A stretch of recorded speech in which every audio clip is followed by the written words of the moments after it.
اعمال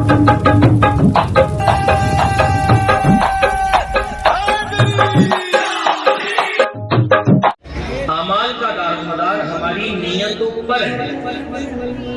اگر ہم اللہ کی رضا کی نیت اور ثواب کی نیت سے اس اجتماع پاک میں اول تا آخر بیٹھیں گے، انشاءاللہ عز و جل مجھے امید ہے کہ اللہ تعالیٰ عز و جل ہمارے یہاں بیٹھنے کی برکت سے انشاءاللہ ہماری دعاؤں کو قبول فرمائے، ہماری مصیبتیں اللہ پاک نے چاہا تو دور ہو جائے۔ کیونکہ ہم نے سنا ہے، کئی مرتبہ سنا ہوگا کہ جیسی نیت ہوتی ہے ویسا اس کو عمل کا پھل ملتا ہے۔ اچھی نیت ہوتی ہے تو پھل بھی اچھا ملتا ہے، بری نیت ہوتی ہے تو اس کا پھل بھی برا ملتا ہے۔ اور نیت کا تعلق یہ دل سے ہوا کرتا ہے، اور بندہ کسی کو بتائے یا نہ بتائے اس کے دل میں کیا ہے میرا رب جانتا ہے۔ ٹھیک ہے، میں اور آپ یہاں اجتماع پاک میں آئے ہیں، اگر اللہ کی رضا اور ثواب کی نیت سے بیٹھیں گے تو ہم کسی کو بتائے یا نہ بتائے اللہ تعالیٰ تو جاننے والا ہے، وہ تو دلوں کے حال جانتا ہے نا۔ اور یقیناً ایسی محفلوں کے اندر شرکت کرنے والے سعادت مند ہوتے ہیں کہ جہاں اللہ اور اس کے رسول کا اور بزرگوں کا اور اللہ والوں کا ذکر خیر ہوتا ہے۔ کتابوں میں آتا ہے کہ جہاں اللہ اور اس کے رسول کا ذکر ہوتا ہے، اللہ تبارک و تعالیٰ کی وہاں رحمتیں نازل ہوتی ہیں۔ سبحان اللہ۔ اور جب رحمتیں نازل ہوتی ہیں اور اس رحمت کا ایک چھینٹا اگر ہم پہ گر جائے گا تو امید ہے کہ انشاءاللہ عز و جل اللہ نے چاہا تو ہماری مصیبتیں بھی دور ہوگی، ہماری تکالیفیں بھی دور ہو جائیں۔ تو جتنے بھی عاشقان رسول یہاں آج کے اس اجتماع پاک میں آئے ہیں، سب نیت کر لیں کہ اللہ تعالیٰ کی رضا پانے اور ثواب کمانے کی نیت سے اول تا آخر بیان بھی سنیں گے اور آخر تک دعا تک صلاۃ و سلام تک شرکت کریں گے انشاءاللہ۔ دیکھیے یہ غوث پاک کی محفل ہے، اور سبحان اللہ تمام عاشقان رسول کو 11ویں شریف مبارک ہو کہ مغرب کے بعد 11 تاریخ لگ گئی۔ سبحان اللہ، مغرب کے بعد کیا تاریخ لگ گئی؟ 11 تاریخ لگ گئی۔ بڑے پیر صاحب کی سیدنا غوث اعظم رضی اللہ تعالیٰ عنہ کی 11ویں شریف شروع ہو چکی ہے، اور اسی مناسبت سے ماشاءاللہ ہر سال کی طرح اس سال بھی دعوت اسلامی کی جانب سے یہ سنت و بھرا اجتماع کا سلسلہ جاری و ساری ہے۔ دور و نزدیک سے، الگ الگ علاقوں سے اور نابدہ سے، الگ الگ محلوں سے عاشقان غوث اعظم اس اجتماع پاک میں ہر سال تشریف لاتے ہیں۔ اس سال بھی ماشاءاللہ تشریف لا رہے ہیں۔ اللہ تعالیٰ آپ سب کا، ہم سب کا یہاں آنا اپنی بارگاہ میں قبول فرمائے۔ پیارے محترم اسلامی بھائی، غوث پاک کے ذکر خیر کی بات کرنے سے قبل آئیے غوث پاک کے آقا کی پہلے بات کریں۔ کسی محفل کو کسی نے سجایا ہو اور حضور کی بات نہ ہو تو وہ محفل ادھوری ہے۔ ساری کائنات میں رونق بھی جس کو جو ملی ہے، یہاں تک کہ حضور غوث پاک کو ولایت بھی ملی ہے تو حضور کے صدقے میں، غوث پاک کو ولایت بھی ملی تو حضور کے صدقے میں ملی۔ تو آئیے پہلے چند باتیں مدینے کے تعلق سے کرنے کی سعادت حاصل کرتے ہیں۔ اچھا یہ بتائیے کہ مدینے سے محبت کس کس کو؟ سبحان اللہ، کیا بات ہے، سبحان اللہ۔ کیونکہ میں ادھر سے آپ لوگوں کو وہ پوچھتا اس لیے رہوں گا تاکہ پتا چلے کہ آپ اسماعیل بھائی یہی حاضر ہیں کہ بغداد یا مدینے پہنچ گئے۔ ایسا بھی ہوتا ہے کہ بیٹھے یہاں ہوتے ہیں اور تصور میں بولے گے تو مدینے چلا گیا، کیا بولا آپ نے مجھے سمجھ میں نہیں ہے۔ ایسا بھی ہوتا ہے بیان سننے والے کا، بسا اوقات ایسا بھی ہوتا ہے کہ توجہ کہیں اور ہوتی ہے، تو توجہ ادھر رکھ کے کون بیان سنے گا؟ سب سنیں گے، توجہ ادھر رکھ کے۔ دیکھیں بیان سننا، قرآن و حدیث کی باتیں سننا یہ یقیناً بڑی سعادت مندی کی بات ہے، لیکن اس کو بے توجہی سے اگر کوئی سنے گا نا تو پھر کچھ کا کچھ وہ سن لے گا تو مسئلہ بگڑ جائے گا۔ لہٰذا سب نیت کریں کہ توجہ کے ساتھ اللہ کی رضا کی نیت سے بیان کو ادب سے سنیں گے انشاءاللہ۔ جو آنے والے حضرات ہوں گے وہ اللہ پاک نے چاہا تو آ جائیں گے، اور جو جگہ ماشاءاللہ موجود ہے اس جگہ پر آ کر وہ بیٹھ جائیں گے۔ باقی اسلامی بھائی نیت کریں کہ ہم ساری توجہ بیان کے اوپر رکھ کر بیان توجہ کے ساتھ سنیں گے، اور انشاءاللہ جو باتیں بیان کی جائیں گی اس پر عمل بھی کریں گے انشاءاللہ۔ تو ماشاءاللہ عز و جل مدینے کا پہلے ذکر خیر کرتے ہیں۔ اللہ تعالیٰ عز و جل ہمیں مدینے کی حاضری نصیب فرمائے۔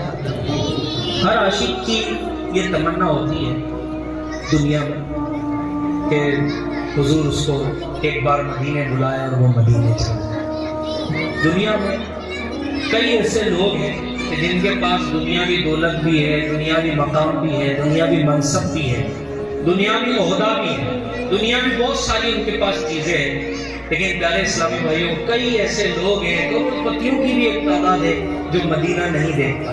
حالانکہ ان کے دلوں میں تمنا ہوگی، میں مانتا ہوں، لیکن پیارے اسلامی بھائیوں مدینہ کون جاتا ہے؟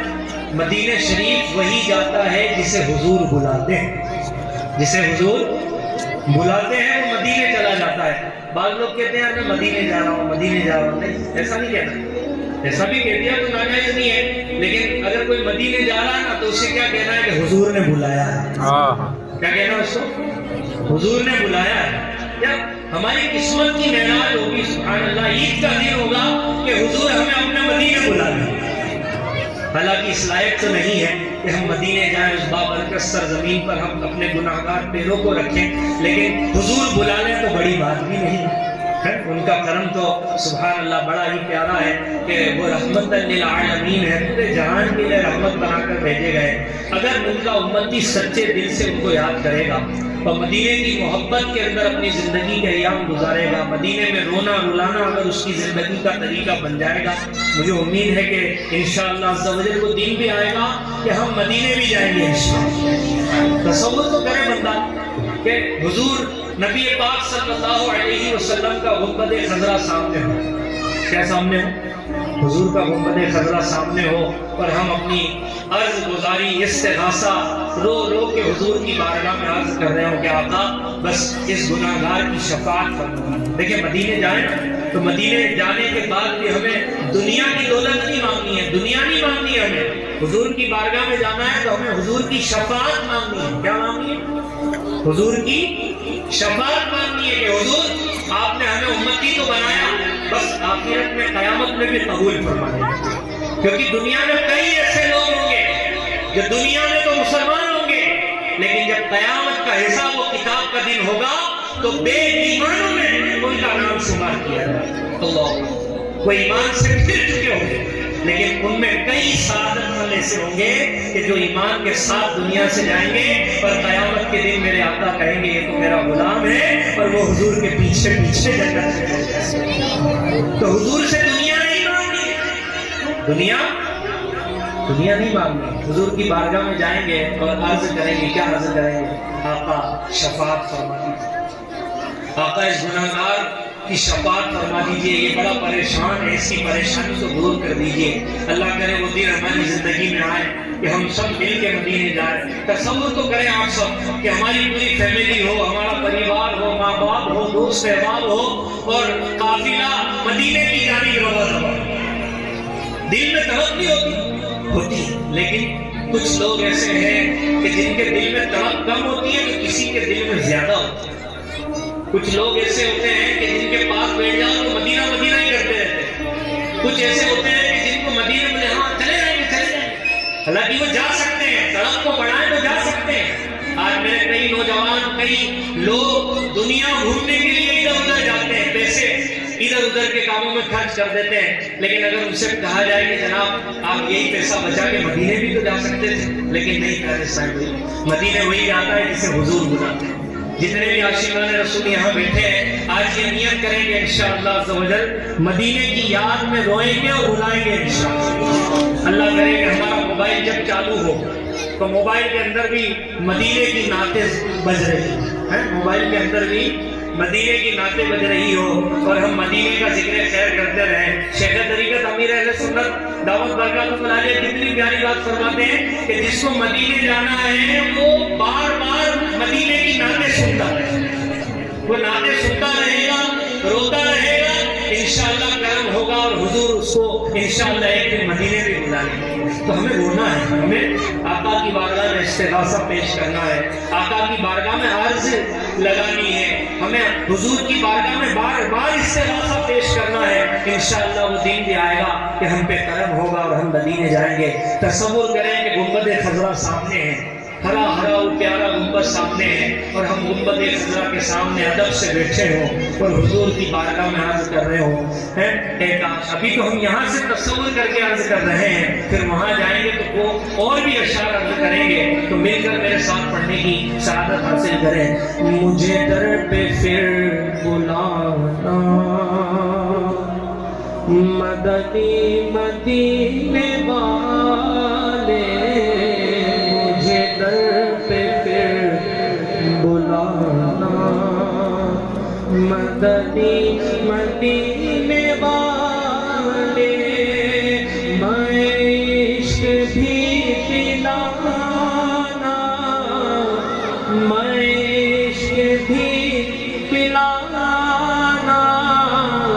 مدنی مدینے والے، مدنی مدینے والے، آقا مدنی مدینے والے، میرے غوث کا وسیلہ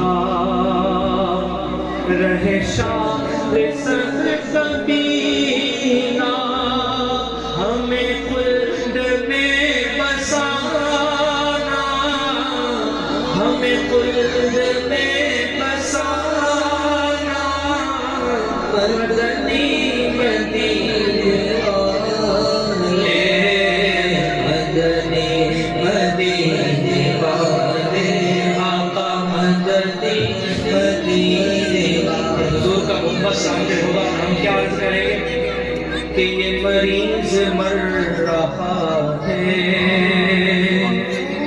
تیرے ہاتھ میں شفا ہے، یہ مریض مر رہا ہے، تیرے ہاتھ میں شفا ہے، اے طبیب جلد آنا، اے طبیب جلد آنا، مدنی مدینے والے، مدنی مدینے والے، آقا مدنی مدینے والے۔ بزرگان دین فرماتے ہیں کہ اگر کسی کو تکلیف ہو، پریشانی ہو، وہ ٹینشن میں مبتلا ہو جائے، تو ٹینشن اور پریشانی تو ہماری زندگی کا حصہ ہے، کہیں نہ کہیں کچھ نہ کچھ آزمائشیں تکالیفیں ہماری زندگیوں میں آتی ہیں، لیکن بزرگان دین کتنی پیاری بات فرماتے ہیں، وظیفہ فرما رہے ہیں، وظیفہ دے رہے ہیں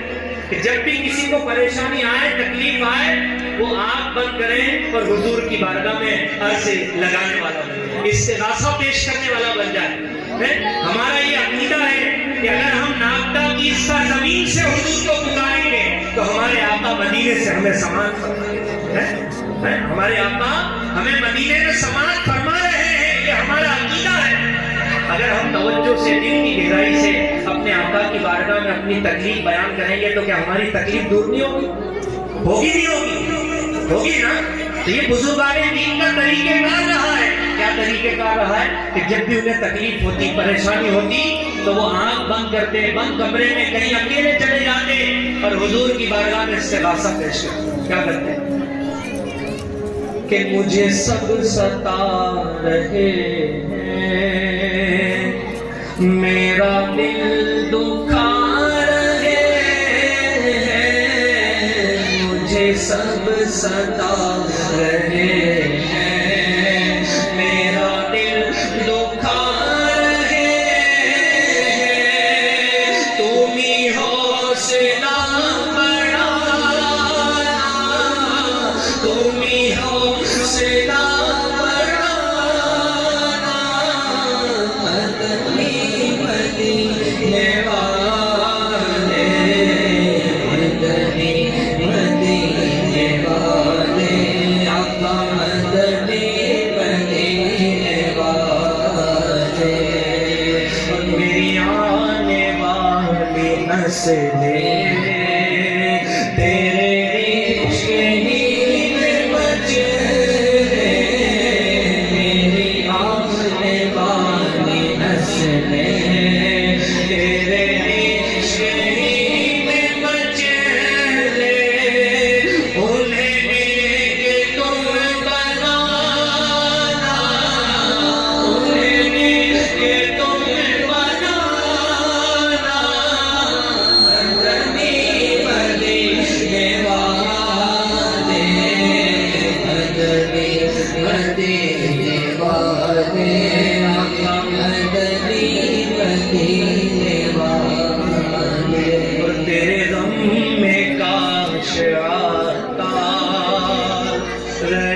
ہر گھڑی گرفتا تیرے غم میں کاش آتا رہے ہر گھڑی گرفتا ہمیں مال سے بچانا ہمیں مال سے بچانا مدنی مدینے والے مدنی مدینے والے مدنی مدینے والے صلو علی الحبیب صلی اللہ علیہ وسلم.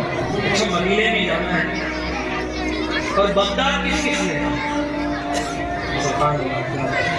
اچھا بغداد جو ہاتھ کو ہم نے اٹھا لیا لیکن بغداد جانے کے لیے بھی تڑپ چاہیے. کیا چاہیے؟ تڑپ چاہیے, لگن چاہیے, محبت غوث اعظم چاہیے. اگر ہم اپنی دلوں کے اندر بزرگان دین کی مدینے والے کی عقیدت پیدا کر لیں گے تو کوئی بڑی بات نہیں ہے. انشاءاللہ مدینے بھی چلے جائیں گے, بغداد بھی جائیں گے, کربلا بھی جائیں گے اور حضرت علی کی بارگاہ میں بھی جائیں گے. ہاں ابھی ماشاءاللہ دعوت اسلامی کا ایک بہت بڑا قافلہ الحمدللہ عز و جل اس وقت بغداد کی گلیوں میں ہے. عاشقان رسول الگ الگ علاقوں کی زیارت کے لیے بڑے بڑے حضرات ماشاءاللہ وہاں گئے ہیں. اللہ تعالیٰ ہم سب کی حاضری کو قبول فرمائے. بس اللہ تعالیٰ ایک 11ویں بغداد کرنے کی سعادت عطا فرمائے. 11ویں شریف کا مہینہ ہو اور نیلا نیلا غنبد غوث پاک رحمت اللہ تعالیٰ علیہ کا جگمگا رہا ہو اور غوث پاک کا مزار ہم دیکھ رہے ہیں اور ان کی برکتوں سے ہم برکتیں حاصل کر رہے ہوں, کیونکہ غوث پاک رضی اللہ تعالیٰ عنہ تمام ولیوں کے سردار ہیں. غوث پاک رحمت اللہ تعالیٰ علیہ کون ہے؟ تمام ولیوں کے سردار ہیں. تو غوث پاک کی بارگاہ میں بھی عرضی لگا دیں. کیا لگا دیں؟ بغداد بلانے کی عرضی ہے کاش ہم لگائیں اور غوث پاک رحمت اللہ تعالیٰ علیہ کی بارگاہ میں بھی ہم منقبت پیش کریں, غوث پاک کا ذکر خیر کرتے رہیں. یوں انشاءاللہ عز و جل کرم ہوگا تو مدینے بھی جائیں گے اور انشاءاللہ غوث پاک کی زیارت سے بھی مشرف ہو جائیں گے. ایک بار درود پاک پڑھیں اللہم صلی علی سیدنا و مولانا محمد صلی اللہ علیہ وسلم. پیچھے آواز صحیح آ رہی ہے آپ لوگوں؟ آواز صحیح آ رہی ہے جی؟ آواز اکرم بھائی تھوڑا سا مائک کھینچ رہا ہے, تھوڑا سا ایڈجسٹ کریں. ایک بار اور درود پاک پڑھیں اللہم صلی علی سیدنا و مولانا محمد صلی اللہ علیہ وسلم. صلاۃ و سلام علیک یا رسول اللہ صلی اللہ علیہ وسلم. ایک واقعہ حضور غوث پاک رحمۃ اللہ تعالی علیہ کا آپ کو سناتا ہوں. حضور غوث پاک رحمۃ اللہ تعالی علیہ ماشاءاللہ عز و جل ان کی اگر کرامتیں, ان کے بیان اور ان کی سیرت پاک اگر ہم پڑھیں گے تو انشاءاللہ کافی کچھ ہمیں درس حاصل ہوگا. اس کا ایکو بھی تھوڑا سا اس میں بغیر جب نعت پڑھیں اس سے تھوڑا سا ایکو تھوڑا سا. غوث پاک رحمۃ اللہ تعالی علیہ کا ایک واقعہ آپ کو سناتا ہوں. سبحان اللہ. حضرت سیدنا عبد القادر جیلانی رحمۃ اللہ تعالی علیہ کی ولادت باسعادت کے وقت بہت سے حیرت انگیز واقعات ظہور پذیر ہوئے. سب سے بڑی بات تو یہ کہ آپ رضی اللہ تعالی عنہ کی پیدائش کے وقت آپ کی والدہ ماجدہ حضرت ام الخیر فاطمہ رحمۃ اللہ تعالی علیہ کی عمر 60 برس کی تھی. اس عمر میں عام طور پر عورتوں کو اولادیں نصیب نہیں ہوتی. یہ اللہ پاک کا خاص فضل تھا کہ اس عمر میں بھی حضور غوث اعظم ان کے بطن مبارک سے پیدا ہوئے. عموماً جب بچہ ماں کے پیٹ میں ہوتا ہے تو وہ دنیا اور دنیا میں جو کچھ ہوتا ہے اس سے بے خبر ہوتا ہے. پھر جب دنیا میں آتا ہے تو اسے ہوش سنبھالنے میں ایک طویل عرصہ درکار ہوتا ہے. مگر قربان جائیے سردار اولیاء پر کہ آپ کی ذات بابرکات سے کرامت کا ظہور اس دنیا میں جلوہ گری سے قبل اور بعد ولادت فوراً ہونے لگا. چنانچہ ابھی غوث پاک رحمت اللہ تعالی علیہ اپنی والدہ ماجدہ کے پیٹ ہی میں تھے کہ جب والدہ صاحبہ کو چھینک آتی تو وہ الحمدللہ کہتی اور آپ پیٹ ہی میں جواب میں یرحمک اللہ کہتے. آپ رحمت اللہ تعالی علیہ ایک رمضان المبارک بروز پیر صبح صادق کے وقت دنیا میں جلوہ گر ہوئے. اس وقت ہوش آہستہ آہستہ حرکت کر رہے تھے اور اللہ اللہ کی آواز آ رہی تھی.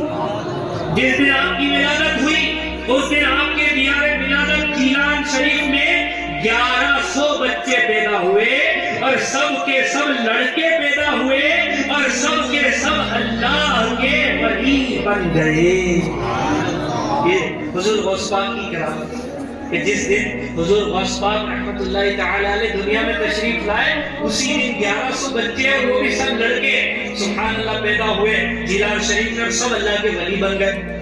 آپ رحمۃ اللہ تعالی علیہ نے پیدا ہوتے ہی روزہ رکھ لیا اور جب سورج غروب ہوا اس وقت ماں کا دودھ نوش فرمایا اور سارا رمضان آپ کا یہی معمول رہا، اور 5 برس کی عمر میں جب پہلی مرتبہ بسم اللہ شریف کی رسم کے لیے کسی بزرگ کے پاس بیٹھے تو اعوذ باللہ من الشیطان الرجیم اور بسم اللہ الرحمن الرحیم پڑھ کر سورہ فاتحہ یعنی الف لام میم سے لے کر 18 پارے 5 سال کی عمر میں پڑھ کر سنا دیے۔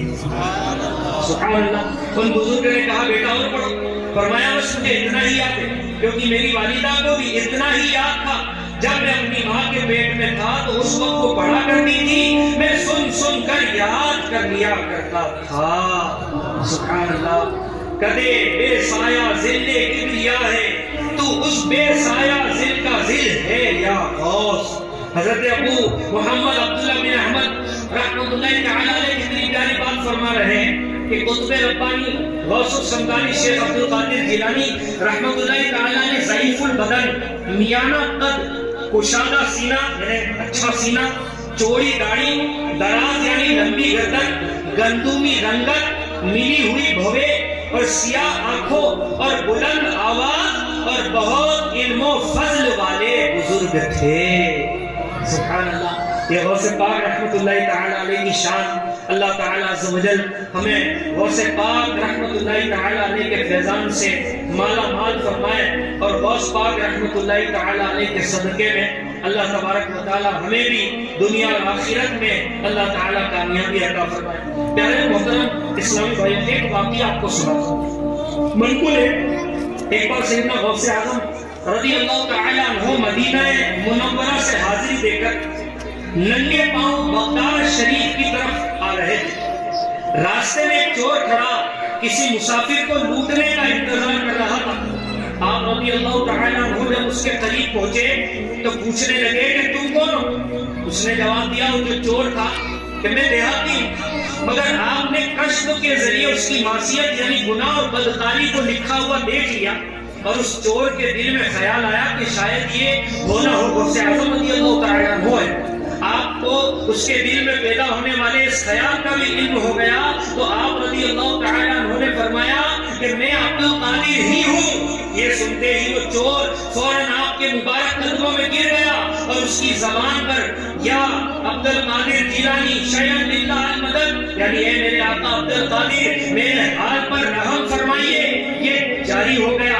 آپ رضی اللہ تعالی عنہ کو اس کی حالت پر رحم آ گیا اور اس کی اصلاح کے لیے بارگاہ الہی میں دعا کرنے لگے تو غیب سے ندا آ گئی، اے غوث اعظم اس چور کو سیدھا راستہ دکھا دو اور ہدایت کی طرف رہنمائی فرماتے ہوئے اسے قطب بنا دو۔ چنانچہ آپ رضی اللہ تعالی عنہ کی نگاہ خیر سے وہ قطبیت کے درجے پر فائز ہو گیا۔ نگاہ غوث اعظم میں وہ تاثیر دیکھی، بدلتی ہزاروں کی تقدیر دیکھی۔ میرے غوث پاک رحمت اللہ تعالی علیہ کے فیضان کو دیکھیے کہ آپ رحمت اللہ تعالی علیہ نے اس چور کی جو ہے کہ ساری معلومات دے دی کہ یہ چور ہے، اور اس کو کہا کہ بھائی کیا کر رہے ہو؟ تو وہ کہنے لگا کہ میں تو دیہاتی ہوں، لیکن آپ نے سبحان اللہ عز و جل اپنی نظر فیض سے اس کو قطبیت کا مقام عطا فرما دیا۔ پیارے محترم اسلامی بھائیوں، دیکھا سرکار بغداد حضور غوث پاک رحمت اللہ تعالی علیہ کی ایک نگاہ فیض سے اس چور کے نفس کی منہ زوری اور دل کی آلودگی سب دور گئی اور آپ نے اسے بوقت قطب بنا دیا۔ معلوم ہوا کہ جب اللہ کے ولی کی نگاہ سے چور قطب بن سکتے ہیں تو ہمارے گناہوں کے میل اور دلوں کے جنگ کو دھونا ان کے لیے کیا بڑی بات ہے۔ اس لیے ہمیں اولیاء کرام کی صحبت میں رہنا چاہیے، اولیاء کرام کی قربت اور ان سے محبت کے فوائد بتاتے ہوئے حضرت احمد بن حرب رحمت اللہ تعالی علیہ فرما رہے ہیں کہ نیک و لوگوں سے محبت کرنا، ان کی صحبت میں رہنا اور ان کے افعال و اقوال دیکھ کر عمل کرنا انسان کے دل کے لیے سب سے زیادہ فائدہ مند بات ہے۔ یعنی اگر ہم نیک لوگوں کی صحبت میں رہیں گے، اللہ تعالیٰ کے نیک بندوں کے ساتھ رہیں گے، تو انشاءاللہ عز و جل اللہ کی رحمت سے امید ہے کہ انشاءاللہ ہمارا دل انشاءاللہ نور ایمان سے جگمگا جائے گا۔ آج جتنے بھی اسلامی بھائی یہاں موجود ہیں، یہ جو میں نے ایک واقعہ آپ کو بتایا، اب میں آپ کو اگلے موضوع کی طرف لے کر چلتا ہوں، توجہ سے آگے کی باتیں بھی سماعت فرمائیے گا۔ پیارے اور محترم اسلامی بھائیوں، ہمارے جسم میں ایک ٹکڑا ہے جسے دل کہا جاتا ہے۔ کیا کہا جاتا ہے؟ دل کہا جاتا ہے۔ یہ دل اگر صحیح ہو جائے نا، یہ دل اگر صحیح ہو جائے تو آدمی پورا صحیح ہو جاتا ہے، اور یہ دل اگر گندا ہو جائے، یہ دل بہک جائے، اس دل کے اندر اگر دنیا کی محبت آ جائے، لالچ آ جائے، بغض و کینہ آ جائے، نفرت آ جائے، طرح طرح کی بیماریاں جب دل کے اندر جنم لیتی ہے، تو پیارے اسلامی بھائیوں بندہ عبادت سے دور ہو جاتا ہے۔ آپ نے بھی ایک واقعہ سنا کہ ایک چور تھا، وہ چوری کرنے کے لیے جا رہا تھا۔ غوث پاک رحمۃ اللہ تعالیٰ نے اپنے علم سے، اپنے کمال سے اس کو پہچان لیا کہ یہ چور ہے، اور ایک نگاہ ڈالی اور سبحان اللہ اس نے توبہ کر لی، اور اللہ تعالیٰ کا کرم دیکھیے کہ وہ قطب بن گیا، اللہ کے نیک بندوں میں شامل ہو گیا۔ یعنی یہاں پر یہ بات بیان کی جا رہی ہے کہ نیک لوگوں کی صحبت میں بیٹھنے سے، اللہ تعالیٰ کا ذکر کرنے کی برکت سے، نیک لوگوں کے ساتھ رہنے کی برکت سے دل کے اندر کی جو سختی ہوتی ہے، دل کے اندر کی جو گندگی ہوتی ہے، وہ دور ہو جاتی ہے اور بندہ عبادت کی طرف مائل ہو جاتا ہے۔ آج ہمارے معاشرے کے اندر ایک تعداد گناہوں پر ڈٹی ہوئی، ایک تعداد مسلمانوں کی ایسی ہے کہ جو ہر دن کسی نہ کسی گناہوں میں اپنی زندگی کو گزارنے جا رہے ہیں۔ کیا وجہ ہے؟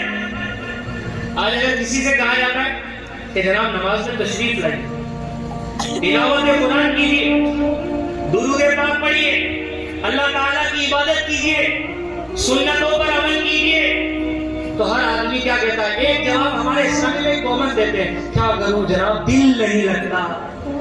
کیا جواب دیتے ہیں؟ دل نہیں لگتا۔ یعنی مسئلہ دل کا ہے کہ ہم نے اپنے دل کو عبادت میں لگایا ہی نہیں، تو کہاں سے لگے؟ آج میرا دل گناہوں میں تو بہت لگتا ہے، گندی محفلوں میں تو میرا دل بہت لگتا ہے، موبائل چلانے، انٹرنیٹ پر غلط غلط چیزیں دیکھنے، یوٹیوب پہ گھنٹوں 2-4 گھنٹے بتانے کے لیے ہمارے پاس بہت سارا ٹائم ہے۔ پھر ہمیں نیند کا خیال نہیں رہتا، پھر ہمیں کاروبار کا خیال نہیں رہتا، پھر ہمارا بزنس اس میں نقصان نہیں ہو رہا ہوتا ہے، لیکن جہاں بات اللہ کی عبادت کی آ جاتی ہے جناب دل نہیں کرتا۔ پیارے اسلامی بھائیوں، دل کا علاج کرنا بہت ضروری ہے۔ یہ بزرگ رحمۃ اللہ تعالیٰ نے کیا فرماتے ہیں؟ حضرت عبداللہ بن مبارک رحمۃ اللہ تعالیٰ علیہ فرماتے ہیں کہ بندہ مومن کے لیے سب سے بڑی سزا یہ ہے کہ اس کا دل سخت ہو جائے۔ سب سے بڑی سزا بندہ مومن کے لیے سب سے بڑی سزا کیا ہے؟ کہ اس کا دل سخت ہو جائے۔ یعنی جس کا دل سخت ہو گیا نا، بالکل پتھر کی طرح ہو گیا، نصیحت قبول نہیں کر رہا ہے، تو اسے سمجھ لینا چاہیے کہ وہ بہت بڑی مصیبت کا شکار ہو گیا، کیونکہ دل کی سختی گناہوں میں اضافہ کرتی ہے، دل کی سختی دین سے دور کرتی ہے، دل کی سختی عبادت کی، تلاوت کی، ذکر اللہ کی مٹھاس کو مٹا دیتی ہے، دل کی سختی اللہ کی رحمت سے دور کرتی، دل کی سختی بدبختی کی علامت ہے۔ الغرض یہ ایسی خطرناک بیماری ہے کہ اس کی وجہ سے دنیا اور آخرت میں بربادی مقدر ہو جاتی ہے۔ سخت دل آدمی اللہ تعالیٰ کی رحمت سے دور ہو جاتا ہے۔ اللہ اکبر۔ پیارے پیارے اسلامی بھائیوں، یہ دل کی سختی آخر کیا ہے؟ اس کی پہچان کیسے ہو؟ اب یہ بات تو میں نے بیان کر دی کہ صاحب دل کی سختی بہت بڑی بیماری ہے، بہت خطرناک بیماری ہے، لیکن اب اس کی پہچان کیا ہے؟ کون سی باتیں ہیں جس سے ہم سب جتنے یہاں بیٹھے ہیں وہ پہچان کر سکیں کہ ہمارا دل سخت ہو گیا ہے؟ تو آئیے میں چند باتیں آپ کو سناتا ہوں، توجہ سے سنیں گے انشاءاللہ۔ دل کی سختی کی چند باتیں سناتا ہوں۔ معلوم ہوتا ہے کہ اللہ تعالیٰ کی رحمت سے دوری اور ہمیشہ کی بدبختی کا ایک سبب دل کا سخت ہو جانا بھی ہے۔ آج کل اکثر لوگ پریشانی، مصیبت، مالی بدحالی، کاروباری رکاوٹوں کا رونا روتے نظر آ رہے ہیں۔ غور فرمائیے کہ ان تمام مصیبتوں کا سبب ہمارے دل کی سختی اور اس کے سبب ہونے والی اللہ کی رحمت سے دوری تو نہیں، کہیں ایسا تو نہیں کہ ہمارے دل سختی میں پتھر سے بھی سخت ہو رہے ہوں اور ہمیں اس کا علم ہی نہ ہو۔ یقیناً ہر بیماری کی کچھ نہ کچھ علامت ہوتی ہے، کچھ نہ کچھ پہچان ہوتی ہے۔ آئیے عبادت کے اندر اگر دل نہیں لگ رہا یا دل سخت ہو گیا ہے تو آئیے میں دل کی سختی کے چند وجوہات بیان کرتا ہوں۔ نمبر 1، دل سخت ہونے کی ایک پہچان یہ ہے کہ انسان نیک اعمال سے جی چرانے لگ جائے۔ اگر مسجد میں جانے کی توفیق ملے تو خشوع و خضوع کے بغیر جلدی اس طرح نماز پڑھے گویا پنجرے میں ایک پرندہ تھا جو جلد آزاد ہونے کی کوشش کر رہا ہے۔ اسی طرح دیگر فرائض اور واجبات اور نمازیں اسے بوجھ محسوس ہونے لگے تو سمجھ لینا چاہیے کہ اس کا دل سخت ہوگا۔ مسجد میں آدمی جا رہا ہے لیکن کیسے جانا ہے؟ بھاگا بھاگی کر کے جانا ہے، فوراً مسجد سے نکل رہا ہے۔ کیوں نکل رہا ہے بھائی؟ اس کا دل نہیں لگ رہا نا مسجد میں۔ ایک ہفتے میں ایک مرتبہ جمعہ کی نماز پڑھنے جا رہا ہے اور آپس میں باتیں چل رہی ہے، امام صاحب کب تک تقریر کرتے ہیں؟ اچھا 1:35 تک، اور خطبہ 1:45 اور جماعت 1:50 میں، ہم 1:50 میں 1:50۔ اور جیسے ہی امام صاحب نے سلام پھیرا سارے آدھے لوگ تو گھر چلے گئے، جیسے وہ زبردستی کو پنجرے میں قید کیا تھا۔ مسجد میں دل نہیں لگ رہا، قرآن پاک پڑھنے میں دل نہیں لگ رہا، ذکر اللہ کرنے میں دل نہیں لگ رہا۔ اس کا مطلب کیا ہے؟ دل سخت ہو گیا۔ کیا ہو گیا؟ دل کیا ہو گیا؟ سخت ہو گیا ہے۔ یہ بات میں اپنے لیے بھی کر رہا ہوں، یہ جتنے موجود ہیں یہ سب اپنے آپ کو سنیں کہ یہ چیز میرے لیے بیان ہو رہی ہے۔ ادھر ادھر اشارہ نہیں کرنا ہے کہ دیکھ تیرے لیے ہو رہی ہے، دیکھ تو بھی ایسا کرتا ہے، نہیں، وہ تو جو کرتا ہے وہ کرے گا۔ آپ اپنی فکر کرو بھائی، میں اپنی فکر کرتا ہوں کہ کہیں ایسا تو نہیں ہے کہ میرا عبادت میں دل نہیں لگ رہا، میں نیکیوں سے جی چرا رہا ہوں۔ دوسری پہچان سناتا ہوں، سنیے کہ دل سخت ہونے کی دوسری پہچان۔ اگر دل کی سختی کی علامت معلوم کرنی ہو تو یوں کر لیجئے کہ جب واضح و نصیحت اور آخرت کی یاد دلانے والے امور یا اچانک موت کے واقعات پڑھ یا سن کر کسی کے دل میں فکر آخرت یا نیکیوں کی طرف رغبت پیدا نہ ہو تو سمجھ لینا چاہیے کہ اس کا دل بھی سخت ہو گیا ہے۔ نصیحت کی بات بیان کی جا رہی ہو، قبر و آخرت سے ڈرایا جا رہا ہو، ہمیں موت کی خبریں بتائی جا رہی ہو کہ فلاں کا نا، ہاں اس کا اچانک انتقال ہو گیا، وہ فلاں ہارٹ اٹیک سے گزر گیا، اچھا اللہ مغفرت کرے بھائی، اس کے بعد آپ نے کیا درس حاصل کیا؟ نہیں، میں نے کوئی درس حاصل نہیں۔ یہ آج ہمارے حالات میں نصیحت کی باتیں ہمیں بتائی جا رہی ہے، قبر و آخرت کی باتیں بتائی جا رہی ہے، ہمیں ڈرایا جا رہا ہے، ہمیں قرآن و حدیث کے اندر موجود وعیدیں سنائی جا رہی ہے کہ جو نماز قضا کرے گا اس کی یہ سزا ہے، جو غیبت کرے گا اس کی یہ سزا ہے، جو جھوٹ بولے گا اس کی یہ سزا ہے۔ ہمیں قرآن سے ہمارے علماء ثابت کر کے بتا رہے ہیں کہ جو سود کھائے گا اس کا یہ عذاب ہے، لیکن یہ عذاب سننے کے باوجود بھی آج ہمارے چہرے پر سر تک نہیں آتا۔ ہم اس نصیحت کو قبول کرنے کے لیے تیار نہیں ہے۔ کیوں تیار نہیں ہے؟ ہمارا دل سخت ہو گیا ہے، سخت۔ جب دل سخت ہو جاتا ہے نا پیارے اسلامی بھائیوں، نصیحت کی باتیں اس پر اثر نہیں کرتی۔ جب دل سخت ہو جاتا ہے نا تو آدمی جنازے کو کندھا دے کے جا رہا ہوتا ہے، اپنے رشتہ دار کو اپنے ہی ہاتھوں سے قبر کے اندر اتار رہا ہوتا ہے، لیکن اس کو اس وقت بھی رونا نہیں آتا۔ میں نے اپنی آنکھوں سے یہ منظر کئی مرتبہ دیکھا۔ کون سا منظر؟ کہ میت کو قبر میں اتارا جا رہا ہے اور آس پاس کے لوگ دوست احباب ہنسی مذاق کر رہے ہیں۔ واہ، ان کو اس بات کا بھی خوف نہیں ہے کہ ایک دن یہ لوگ جس طریقے سے ہم اسے اتار رہے ہیں یہ بھی تو ہمیں ایک دن قبر میں اتاریں گے۔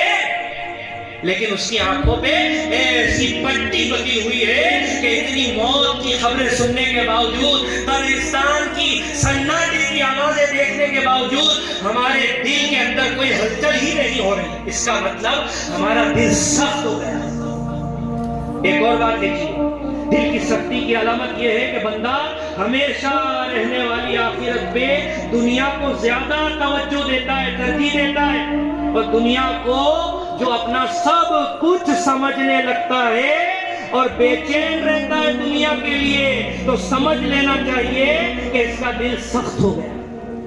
دنیا کمانے کے لیے آدمی دن رات محنت کرے جا رہا ہے، کوششیں کرے جا رہا ہے، میرا بنگلہ، میری گاڑی، میری دولت، میرا مقام، میرا منصب، ایک دوسرے سے جل رہا ہے، پڑوسی سے نفرتیں پال رہا ہے، محلے میں لڑائیاں کرتا پھر رہا ہے، اس نے یوں کر دیا، اس نے یوں کر دیا، حلال کی تمیز نہیں، حرام کی تمیز نہیں ہے، اور دنیا میری سمجھنی چاہیے، دنیا میری بننی چاہیے۔ اے میرے پیارے اسلامی بھائیوں، یہ جتنا بھی عالیشان بنگلہ ہم بنا رہے ہیں، مجھے بھی پتا ہے، آپ کو بھی پتا ہے، ایسا تو نہیں ہے کہ میں کوئی نئی بات بتا رہا ہوں اور یار یہ نئی بات بتا رہا ہے، یہ سب کو پتا ہے۔ کون سی بات؟ اگر کسی پاگل سے بھی پوچھو گے نا یار دنیا میں کب تک رہے گا، ارے جناب ایک دن تو چلے ہی جاؤں گا، ایک دن تو مرنا ہے، یہی بولے گا، پاگل بھی یہی بولے گا۔ ہم تو پھر تو سمجھدار ہیں، ہم تو پاگل کی کیٹیگری میں نہیں آتے، ہم تو سمجھدار ہیں۔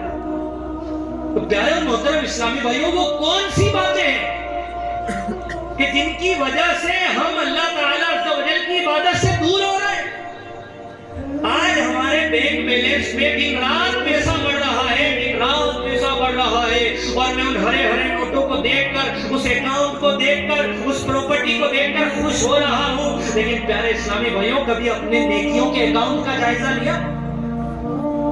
کبھی ہم نے اپنے اعمال کا جائزہ لیا کہ انسان جیسے جیسے عمر گزارتا چلا جاتا ہے، اس کے گناہ اگر بڑھ رہے ہیں تو اسے ڈرنا چاہیے کہ اللہ کی پکڑ میں آنے والا ہے۔ آج میری عمر بڑھ رہی ہے اور اگر میرے گناہ بھی بڑھ رہے ہیں تو مجھے اللہ سے ڈرنا چاہیے، اللہ تعالیٰ کو راضی کرنے والے عمل کرنے چاہیے۔ ایک اور دل کی سختی کی وجہ یا پہچان بیان کی جا رہی ہے کہ دل کی سختی کی علامت یہ ہے کہ بندے کے سامنے حدود اللہ کو توڑا جائے اور بے شرمی اور بے حیائی کے ذریعے گناہوں کا بازار گرم کیا جائے تو اس کی غیرت ایمانی بیدار نہ ہو اور اس برائی کو وہ نہ روکے، نہ اس کو برا جانے، نہ وہاں سے دور جائے، تو سمجھ لینا چاہیے کہ اس کا بھی دل سخت ہو گیا۔ آج 11ویں شریف کے اجتماع میں دور و نزدیک سے آنے والے عاشقان رسول، میں آپ سے سوال کرتا ہوں، میں آپ سے پوچھنا چاہتا ہوں، دیکھنے والے میرے آئیں گے، باقی اسلامی بھائی ادھر توجہ رکھیں، جو پیچھے سے آ رہے ہیں وہ آگے تشریف لے آئیں، توجہ سے خاموشی سے بیٹھ جائیں۔ میں آپ سے سوال کرنا چاہتا ہوں، آج میری آنکھوں کے سامنے میرے محلے کے اندر، میرے گھر کے اندر گناہ ہو رہا ہے، کیا میں اس کو روکنے کی کوشش کرتا ہوں؟ میرے محلے کے اندر گناہوں کا سیلاب ہوتا جا رہا ہے، میرے گھر کے اندر لوگ نمازیں قضا کرتے جا رہے ہیں، میرا بیٹا، میری بیٹی، میرے بچے، میرے ابا، میرے پڑوسی، میرے رشتہ دار نمازوں سے دور ہو رہے ہیں، میرے محلے کے اندر خرافات بڑھ رہی ہے، جوا بڑھ رہا ہے، شراب بڑھ رہی ہے، کیا کبھی میرے دل میں یہ بات آئی کہ میں ان کو روکنے کی کوشش کروں؟ کیا کبھی میرا ضمیر اندر سے چلا کر کہہ رہا ہے کہ یہ لوگ اللہ کی نافرمانی کر رہے ہیں تو میں ان کو روکنے کی کوشش کروں؟ نہیں، ایسا نہیں کہتا ہے ہمارا ضمیر۔ کیوں نہیں کہتا ہے؟ کہ صاحب ہم خود بھی تو نماز نہیں پڑھتے، تو دوسرے کو نماز کی دعوت کیسے دیں گے؟ میں خود ہی تو جھوٹ بول رہا ہوں تو دوسرے کو جھوٹ بولنے سے کیسے میں بچاؤں گا؟ میں خود ہی 2 نمبر کا بزنس کر رہا ہوں تو دوسرے کو 2 نمبر کے بزنس سے بچنے کی ترغیب کیسے دلاؤں گا؟ اس کا مطلب یہ ہے کہ ہمارا دل سخت ہوتا چلا گیا۔ آگے لکھا ہے پیارے اسلامی بھائیوں، ان علامتوں اور نشانیوں سے بخوبی اندازہ لگانے کہ دل کی سختی کس قدر خطرناک بیماری ہے۔ دل کی سختی ایسی بیماری ہے جو بندے کو اللہ کی راہ سے ہٹا کر نفس و شیطان کا پیروکار بنا دیتی ہے۔ دل کی سختی سے جان چھڑانے کا ایک طریقہ یہ بھی ہے کہ بندہ اور وجوہات اور اسباب پر غور کرے جو دل کی سختی کا سبب بنتے ہیں اور انہیں ختم کرنے کی کوشش کرے۔ اب اگلی جو پوائنٹ کی بات بتا رہا ہوں، میں اسباب بیان کر رہا ہوں کہ دل سخت ہوتا ہے تو کن کن باتوں سے دل سخت ہو جاتا ہے۔ سنیے، دل کی سختی کی ایک وجہ دنیا کی محبت، کہ جب دنیا کی محبت انسان کے دل پر چھا جاتی ہے تو دل اس کی طرف متوجہ ہوتا ہے اور ذکر اللہ اور عبادت میں دل نہیں لگتا اور انسان تمام دنیا کے کھیل تماشوں اور اس کی فانی رونقوں میں دل کا چین و سکون تلاش کرنے کی کوشش کرتا اور یوں دھیرے دھیرے اس کا دل سخت ہو جاتا ہے. دل کے اندر دنیا کی محبت اتنی گھر کر چکی ہے کہ 1000 2000 5000 کا نقصان ہو جائے ساری رات بیٹھے بیٹھے روتے رہتے. 10,000 روپے کا نقصان ہو گیا, 5,000 کا 10,000 کا موبائل کسی کا چوری ہو جائے تو شاید 1 مہینے تک اس کا منہ اترا رہے. اور پوچھے بھائی کیا حال ہے؟ ارے بھائی 15,000 کا موبائل چوری ہو گیا, 15,000 پرس میں سے گر گئے, 10,000 کا نقصان ہو گیا. فصل کرنے والا بولے ہاں 25,000 کا نقصان ہو گیا. بزنس کرنے والا بولے ہاں اس مہینے 15,000 کا نقصان ہو گیا. یہ 15,000 5,000 10,000 کے نقصان پہ 1 مہینے تک تو افسوس کر رہا ہے انسان. کبھی نماز قضا کرنے پہ افسوس ہوا؟ کبھی گالی بکنے پہ افسوس ہوا؟ کبھی جھوٹ بولنے پہ افسوس ہوا؟ مجھے نہیں ہوا. کیوں؟ کیونکہ دل مر چکا ہے نا. دل کے اندر دنیا کی محبت داخل ہو گئی ہے. میری نمازیں قضا ہو رہی ہے لیکن مجھے افسوس نہیں ہو رہا. میری جماعت قضا ہو رہی ہے لیکن مجھے افسوس نہیں ہو رہا. آج طرح طرح کے گناہ معاشرے کے اندر نافذ ہوتے جا رہے ہیں لیکن مجھے افسوس نہیں ہو رہا. پیارے اسلامی بھائیوں, اپنے دل پہ ہاتھ رکھ کے اپنے آپ سے خود ہی سوال کیجئے کہ اگر نماز قضا کرنے پر مجھے افسوس نہیں ہو رہا اس کا مطلب میرا دل مر چکا ہے. میں اپنے آپ سے سوال کر رہا ہوں کہ میری عمر 20 25 40 45 50 60 65 70 ہو گئی لیکن آج تک میں 5 وقت کا نمازی نہیں بن سکا. ارے اللہ کی بارگاہ میں کیا جواب دو گے؟ اللہ کی بارگاہ میں مجھے اور آپ کو, ہر آدمی کو جانا ہے, چاہے وہ کسی بھی مقام کسی بھی منصب کسی بھی عہدے پر ہے. اگر وہ مسلمان ہے حضور کا امتی ہے اسے حساب دینا ہے. اسے حساب دینا ہے کہ اس نے نماز کیوں قضا کی. کیا میرے اور آپ کے اندر یہ طاقت ہے کہ ہم اللہ کی بارگاہ میں حساب دے سکیں؟ نہیں. پیارے سبھی بھائی طاقت نہیں ہے. ابھی اس مجمع کے اندر کسی کو کھڑا کیا جائے اور کھڑا کرنے کے بعد یہ کہا جائے کہ جناب پچھلے 5 دن میں آپ نے جو کیا نا وہ آپ کی رپورٹ یہاں سنا رہے ہیں. 5 دن کا آپ کا کارکردگی آپ کی رپورٹ آپ کا اعمال نامہ ہم یہاں ان لوگوں کے بیچ میں سنائیں گے. صبح اٹھ کے آپ نے یہ کرا, دوپہر میں یہ کیا, 2 بجے پھر نماز قضا کری, پھر عصر میں پھر قضا کری, پھر موبائل پہ گندی چیزیں دیکھی, پھر 6 بجے تو گاڑیاں پکڑے تھے, پھر یہ کرا وہ کرا. یہ سارا اعمال نامہ اگر 5 دن کا کیا 1 دن کا بھی یہاں کسی کا پڑھ کر سنا دیا جائے تو وہ کسی کو منہ دکھانے لائق نہ رہے. ایسا ہی ہے نا, ایسا ہی ہے. گناہ ہم کیسے چھپا دیں گے؟ میرا گناہ ظاہر نہیں ہو جائے. قیامت کے دن پیارے اسلامی بھائیوں نفسا نفسی کا عالم ہوگا. ہر آدمی وہاں جمع ہوگا اور ہر شخص کو اپنا نامہ اعمال پڑھ کر سنانا ہوگا کہ ہاں میں نے مسلمان کا دل بھی دکھایا تھا, ہاں میں نے دوسروں کی زمینوں پہ قبضہ بھی کیا, ہاں میں نے اپنے ماں باپ کا بھی دل دکھایا. یہ ساری چیزیں اعمال نامے نے پڑھ کر سنانی ہوگی. اس رب کی بارگاہ میں کیسے جواب دیں؟ یہاں تو بیوقوف بنانا بہت آسان ہے. امام صاحب کو, مجھے, مبلغ صاحب کو, عالم صاحب کو بیوقوف بنانا ہے کیوں کرنا؟ لیکن پیارے اسلامی بھائیوں اللہ کی بارگاہ میں کسی بھی نہیں چلے. ہمیں اپنے دل کا جائزہ لینا ہے, اپنے اعمال کا جائزہ لینا ہے. حضور غوث پاک رضی اللہ تعالیٰ عنہ کی 11ویں میں آنے والوں غوث پاک کی بارگاہ میں جاتے ہو تو یہ نیت کر لو کہ ہم اپنے دل کی اصلاح کریں گے انشاءاللہ. آگے لکھا ہے دل کی سختی کی ایک وجہ ہے فالتو باتیں کرنا. فضول گوئی کرنے سے دل سخت ہو جاتا ہے. جو یہ بٹلی لگا کے بیٹھے رہتے ہیں نا دکانوں پہ چائے کی چسکیاں کرتے ہیں, 2 گھنٹے تک بیٹھے, چوپالے لگی ہوئی, ادھر بیٹھے ادھر بیٹھے, رات کی 12 بجے تک بیٹھے, 2 بجے تک بیٹھے. بھائی کیا ہو رہا ہے؟ کون سی دین کی بات ہو رہی بھیا یہ تو بتاؤ؟ کون سی مسجد آباد کرنے والی بات کر رہے ہو؟ نہیں, مسجد آباد کرنا اپنا کام تھوڑی ہے. اپنے تو بس چوراہے آباد کرنے کی بات ہو رہی ہے کہ یہاں ابھی 12 بجے تک بیٹھا ہے, کل تک 1 بجے تک بیٹھے. یہ ہمارے حالات فضول گوئی کرنے سے پیارے اسلامی بھائیوں دل سخت ہوتا ہے. آگے لکھا ہے دل کی سختی کی ایک وجہ یہ بھی ہے جو زیادہ ہنستا ہے اس کا بھی دل سخت ہو جاتا ہے. کتابوں میں آتا ہے بلکہ حضور نبی پاک صلی اللہ علیہ وسلم کا فرمان نصیحت نشان ہے زیادہ مت ہنسو کیونکہ زیادہ ہنسنا دل کو مردہ کر دیتا ہے. اللہ ایک اور جگہ حضور نبی پاک صلی اللہ علیہ وسلم ارشاد فرما رہے ہیں زیادہ ہنسنے سے بچتے رہو کیونکہ ہنسی زیادہ ہنسی چہرے کے نور کو ختم کر دیتی ہے. ہنسی مذاق چل رہی ہے پتہ نہیں کیا کیا دوستوں میں اور یاروں میں کیا کیا محفلیں چل رہی ہوتی ہے. اللہ تعالیٰ عافیت کا معاملہ فرمائے. دل کی سختی کی ایک وجہ یہ بھی ہے کہ اللہ تعالیٰ کی یاد سے غافل ہو جانا اس سے بھی دل سخت ہو جاتا ہے. معلوم کیا ہوا پیارے اسلامی بھائیوں کہ یہ دل کی سختی کی وجہ ہے. اور پانچویں وجہ بھی سن لیجیے. یہ وجہ سنو گے تو آپ تعجب کرو گے کہ اس سے بھی دل سخت ہوتا ہے. جی ہاں یہ چیز تو ہر شخص تقریباً ہر جگہ پائی جاتی ہے. دل کی سختی کا ایک سبب پیٹ بھر بھر کر کھانا کھانا. جو پیٹ بھر بھر کر کھانا کھاتا ہے اس کا دل سخت ہو جاتا ہے اور عبادت میں سستی اور صحت خراب ہوتی ہے اور اس کا دل عبادت میں نہیں لگتا.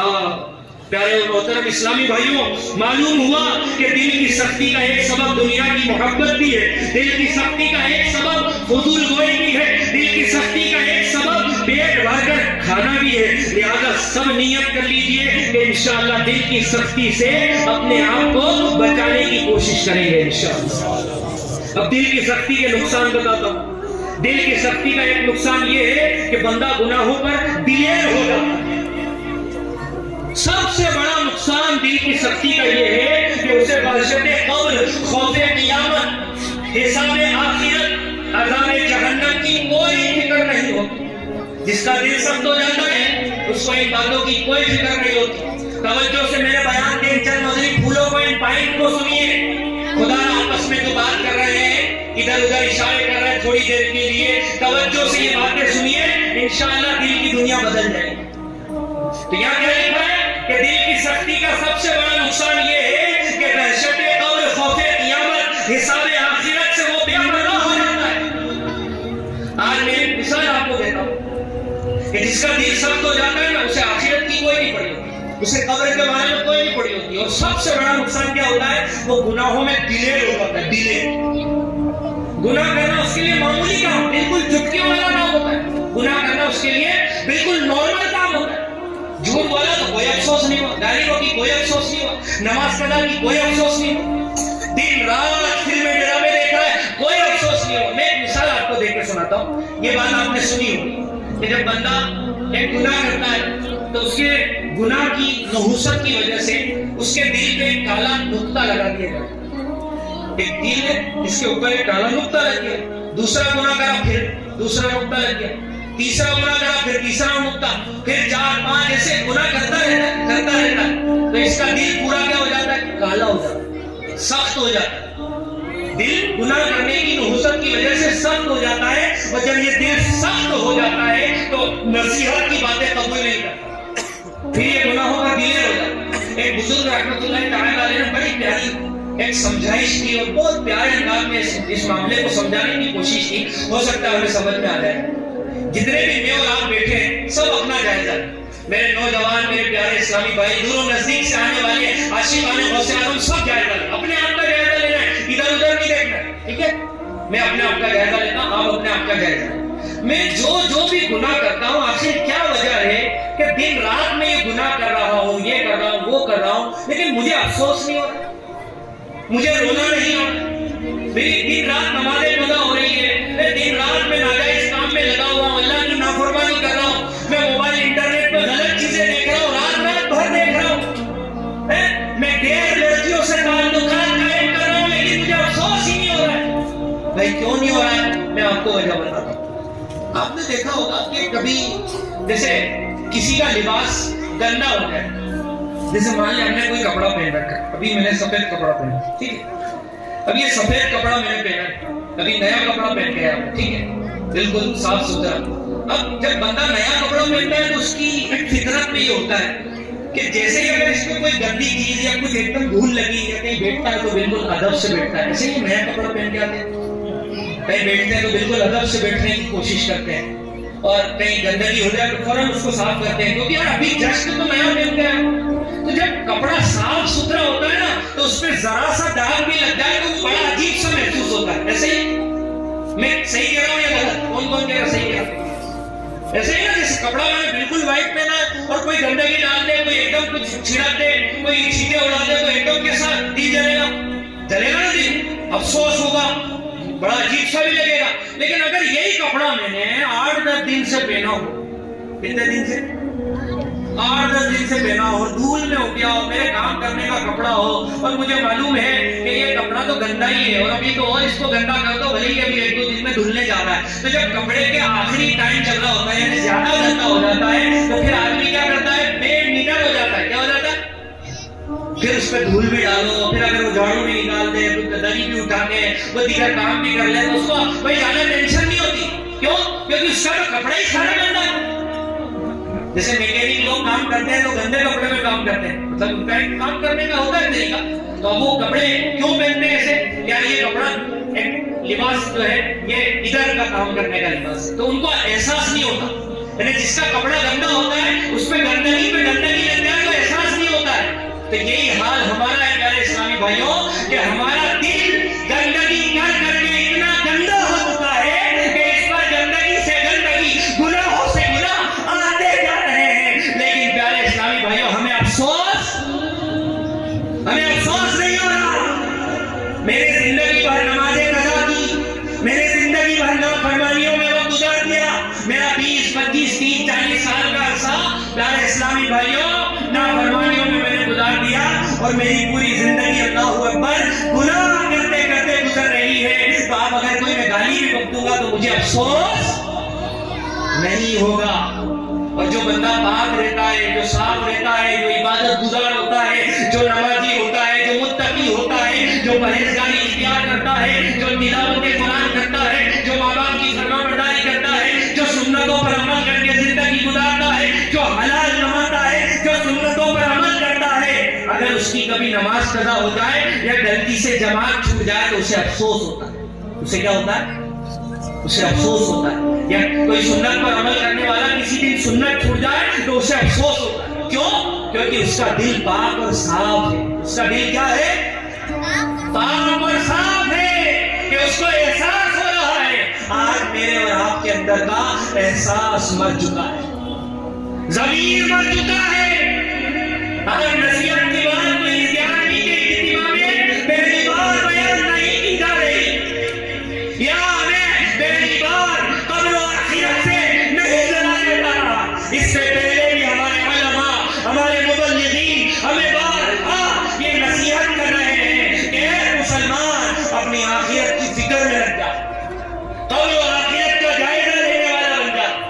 لیکن میں ہوں کہ میں ناجائز کاموں کی طرف لگا ہوا ہوں, میں ایک دوسرے کو لڑوانے میں لگا ہوا ہوں, میں ایک دوسرے کی ٹانگ کھینچنے میں لگا ہوا ہوں. دن رات گناہوں میں میرے بسر ہو رہے, دن رات میں نافرمانیاں کر رہا ہوں, لیکن میرا ضمیر اتنا کالا ہو گیا کہ مجھے اب تو رونا بھی نہیں آتا, رونا بھی نہیں آتا.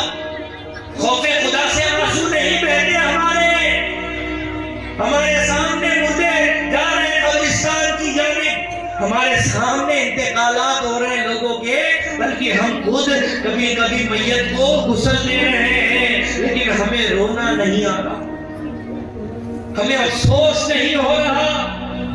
آج ہماری بہن بیٹیاں بے پردگی کر کے اپنے بال کھول کھول کر غیر مردوں کو دکھا رہی ہے, لیکن کسی بھائی کی غیرت ایمانی جاگ نہیں رہی, کسی شوہر کی غیرت ایمانی جاگ نہیں رہی کہ میں اپنی اس عورت کو, اپنی اس بہن کو, اپنی اس بیٹی کو پردہ کروں. آج ہمارے بچے گلی محلوں میں گھوم گھوم کر گالیاں بک رہے ہیں, 5-5, 10-10 سال کے بچے جوا کھیل رہے ہیں, لیکن ہمیں احساس نہیں ہو رہا, ہمارا ضمیر مر چکا ہے.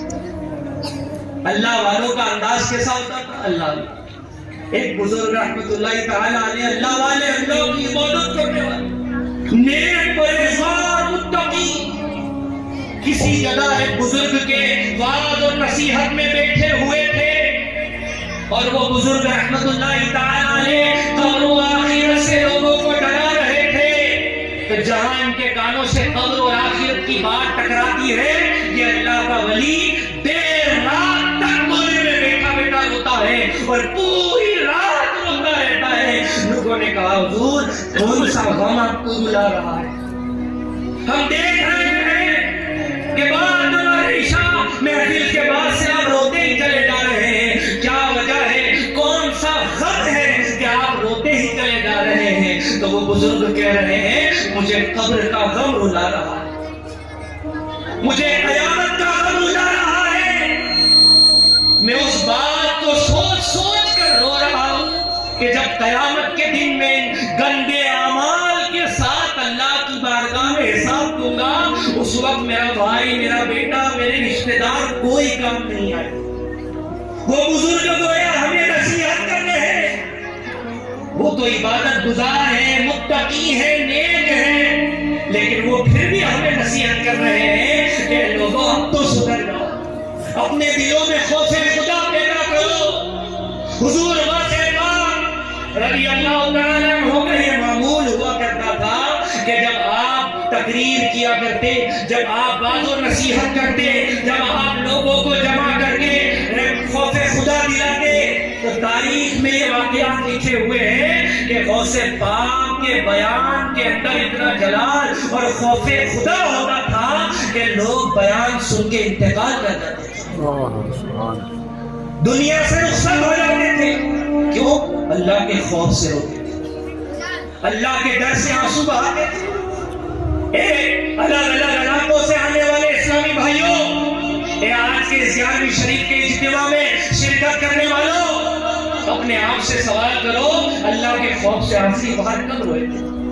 کبھی آنکھوں سے آنسو بہائے تھے کہ جب میں نے اللہ کی بارگاہ میں اپنے گناہوں سے توبہ کی تھی؟ کیا ہمیں مرنا نہیں؟ سب نے مرنا ہے پیارے اسلامی بھائیوں۔ اللہ کی بارگاہ میں آج رو، گر گراؤ اور اللہ کی بارگاہ میں عرضی لگاؤ، اے مولا میں بڑا گناہگار ہوں، اپنے آپ کو نیک کبھی مت کہو۔ ہمارے اگر اعمال کا جائزہ لے لیا جائے تو شاید ہمارے اعمال کی وجہ سے ہمیں جہنم ملے۔ ہمیں اللہ کی بارگاہ میں دعا کرنی چاہیے، اللہ کی بارگاہ میں ہمیں دعا کرنی چاہیے کہ مولا میرے گناہوں کو مٹا دے، مٹا دے میری خطائیں، مٹا میری یا رب۔ سب مل کے دعا میں شامل ہو جائے، سب مل کے آنکھوں کو بند کر لیں اور اللہ کی بارگاہ میں جیسے بھی اللہ کرے آنسو بہہ جائے، اللہ کرے ہمیں اپنے گناہ یاد آ جائے، اللہ کرے آج کی اس محفل کے صدقے غوث پاک ہم پہ کرم کر دیں اور بس غوث پاک کی نگاہوں سے ہمارا دل پاک ہو جائے۔ ایک کاش یہ ہمارا دل جو گندگی سے آلود ہے، غوث پاک کی نگاہ فیض سے ایک کاش کرم ہو جائے۔ مٹا دے ساری خطائیں میری، مٹا یا رب، بنا دے، بنا دے، دے بنا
تصور کریں، یہ بھی تصور کریں کہ کاش کہ اللہ بس نصیب فرما دے۔ تصور کیا کرنا ہے؟ یہ تصور کرنا ہے کہ اپنے آپ میں ایک سوال یہ کرے کہ کیا ہمیں مرنا نہیں ہے کیا؟ ٹھیک ہے ابھی میں جوان بیٹھا ہوں، ابھی میں 20 سال کا بیٹھا ہوں، 25 30 40 50 کا بیٹھا ہوں، کوئی سوچ رہا ہوگا ابھی تو میری بہت زندگی باقی ہے۔ ٹھیک ہے بھائی، مان لیتے ہیں 10 سال ہو رہے ہیں آپ کی زندگی، مان لیتے ہیں 20 25 سال ہو رہے، چلیں 50 سال ہو رہے ہیں، لیکن اپنے دل سے یہ تو پوچھو کہ اس 50 سال کے بعد مرنا ہے کہ نہیں، 20 سال کے بعد مرنا ہے کہ نہیں، 10 سال کے بعد مرنا ہے کہ نہیں، اللہ کی بارگاہ میں جانا ہے کہ نہیں؟ اگر جواب اندر سے ہاں آ رہا ہے تو اپنے دل سے پوچھو، اپنے آپ سے پوچھو کہ میری جو زندگی کے ایام جن گناہوں میں گزارے، اگر یہی گناہ کرتے کرتے اگر میں اللہ کی بارگاہ میں جاؤں گا تو کیا میرا رب میرے گناہوں کو معاف کرے؟ کیا میرے اعمال نامے میں دور دور تک نیکیاں نظر آ رہی ہیں؟ نہیں کہہ رہے اسلامی بھائیوں، اگر غور کریں گے تو ہمیں یہ پتا چلے گا کہ دور دور تک نیکیوں کا نام و نشان نہیں۔ اور اگر یہ بات سننے، اپنی موت کو یاد دلوانے اور یہ باتیں سننے کے بعد بھی اگر کسی کو رونا نہیں آ رہا نا تو وہ اسی بات پر رو لے کہ مجھے رونا کیوں نہیں آ رہا، کہ ہمارا دل اتنا سخت ہو گیا ہے، اتنا سخت ہو گیا ہے کہ ہم قبر کو بھلا لیں گے، اللہ ہم قیامت کو بھلا لیں گے۔ پیارے اسلامی بھائیوں، اگر نہیں رونا آ رہا ہے تو بھی روئیے۔ بزرگوں کا یہ طریقہ ہے، کیا پتہ اللہ تعالیٰ ہمارے رونے کو قبول کر لے اور ہمارے دل کی گندگی دور فرمائے۔ ممکن ہے کہ ہو سکتا ہے چند دنوں بعد ہمارا جنازہ اٹھ جائے، ممکن ہے کہ چند دنوں بعد ہمارا جنازہ اٹھ جائے اور ہم مرنے کے بعد افسوس کرتے رہ جائیں کہ کاش دنیا میں میں نمازیں پڑھ لیتا، کہ کاش میں دنیا میں سنت پر عمل کر لیتا، میں سنتیں سجا لیتا، میں نیکی کی دعوت دے لیتا۔ ابھی موقع ہے پیارے اسلامی بھائیوں، آج کی یہ 11ویں شریف کی محفل میں آج ہم آئے ہیں، موقع ہے۔ ہم نے سنا ہے کہ جہاں مسلمان جمع ہوتے ہیں وہاں اللہ تعالیٰ ان کی دعاؤں کو قبول کرتا ہے۔ کیا پتہ اللہ کس کے رونے کو قبول کر لے اور ہماری مغفرت کرتا ہے۔ تیرے خوف سے ہمیشہ گناہ خوف سے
تو سب نیت کریں کہ ہمارے گھر کے اندر ہم سنتوں بھرا ماحول بنائیں گے انشاءاللہ۔ اور یہ بہت صاحب کا کرم ہے الحمدللہ، اتنا بڑا اس نے بچے نے کلام یاد کر لیا، شاید مجھے یاد کرنا ہو یا ہمیں یاد کرنا ہو تو بہت ٹائم لگے. اچھا دیکھ کے بھی نہیں سنایا اس نے نا، یہ بغیر دیکھے اور اتنے پیارے انداز میں اس نے سنایا. ابھی یہ اس کا عالم ہے، اللہ تعالیٰ اس کو بڑے ہو کر عالم باعمل یہ بنے، خوب ترقی کرے. جتنے بچے ہیں یہ بھی اللہ ان کے لیے بھی دعا وہ ہو کہ اللہ انہیں بھی ترقی عطا فرمائے. انشاءاللہ غوث پاک کے فیضان سے انشاءاللہ عز و جل اللہ نے چاہا تو ضرور کامیابی ملے گی. اور الحمدللہ ہم سب پر غوث کا کرم ہے. کس پر ہے؟ ہم پر تو ہے. آئیے 2-3 اشعار سن لیتے ہیں. خدا کے فضل سے ہم پر ہے سایہ غوث اعظم کا. مل کر کون پڑھے گا؟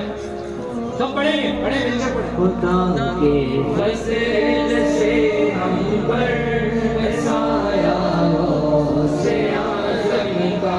سب مل کر پڑھیں. کے فضل آج 11ویں رات ہے، 11ویں رات. سبحان اللہ. غوث اعظم کا ہمیں دونوں جہاں میں ہے سہارا. غوث اعظم کا ہمیں دونوں جہاں میں ہے سہارا. غوث اعظم کا مریدینا دہا کہہ کر تسلی دی غلاموں کو. مریدینا دہا کہہ کر تسلی دی غلاموں کو. قیامت تک رہے بے خوف بندہ غوث اعظم کا. قیامت تک رہے بے خوف بندہ غوث اعظم کا. رشتوں روک دے کیوں ہو مجھے جنت میں جانے سے. رشتوں روک دے کیوں ہو مجھے جنت میں جانے سے. دیکھو ہاتھ میں دامن ہے کس کا غوث اعظم کا. یہ دیکھو ہاتھ میں دامن ہے کس کا غوث اعظم.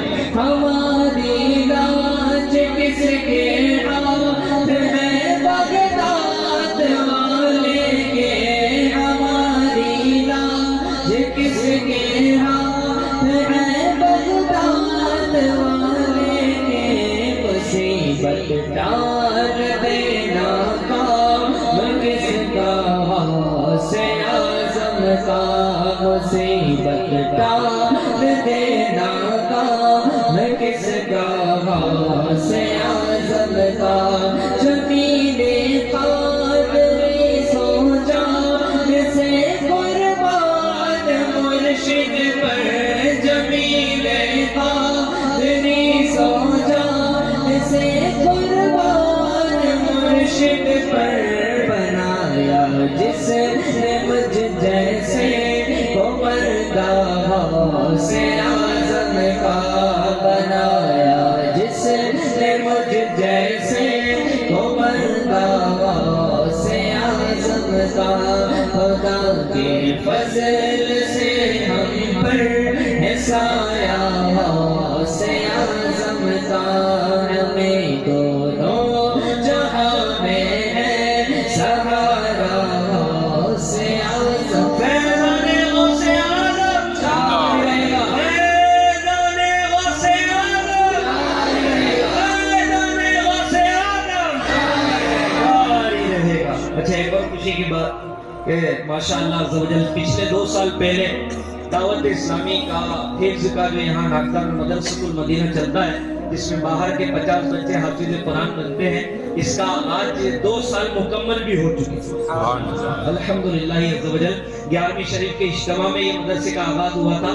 2 سال اس کو مکمل ہو چکے اور جو چھوٹا مدرسہ جز وقتی ہوا تھا اس کو تقریباً 6 سال مکمل ہو گئے الحمدللہ. یعنی 5 سال مکمل ہو گئے ہیں. تو یوں اللہ کی رحمت سے ماشاءاللہ عز و جل 11ویں شریف میں ناگدہ کے اندر یہ مدرسے کا آغاز ہوا اور اللہ کی رحمت سے فیضان غوث اعظم سے یہ مدرسہ جاری و ساری. اور الگ الگ علاقوں میں بھی جاری و ساری ہے. تو بالخصوص میں ناگدا کے جو اسلامی بھائی ہیں ان کی خدمت میں یہ عرض کروں گا. پھر انشاءاللہ ہم اگلے مرحلے کی طرف بڑھتے ہیں. اللہ نے چاہا تو پھر امام صاحبان کو تحفے اور پھر کھجوروں پہ دم کرنے کا بھی سلسلہ ہوگا. پھر اسپیشل یہاں خصوصی دعا کا بھی سلسلہ, پھر صلاۃ و سلام پہ ہمارا یہ اجتماع اختتام ہو جائے گا.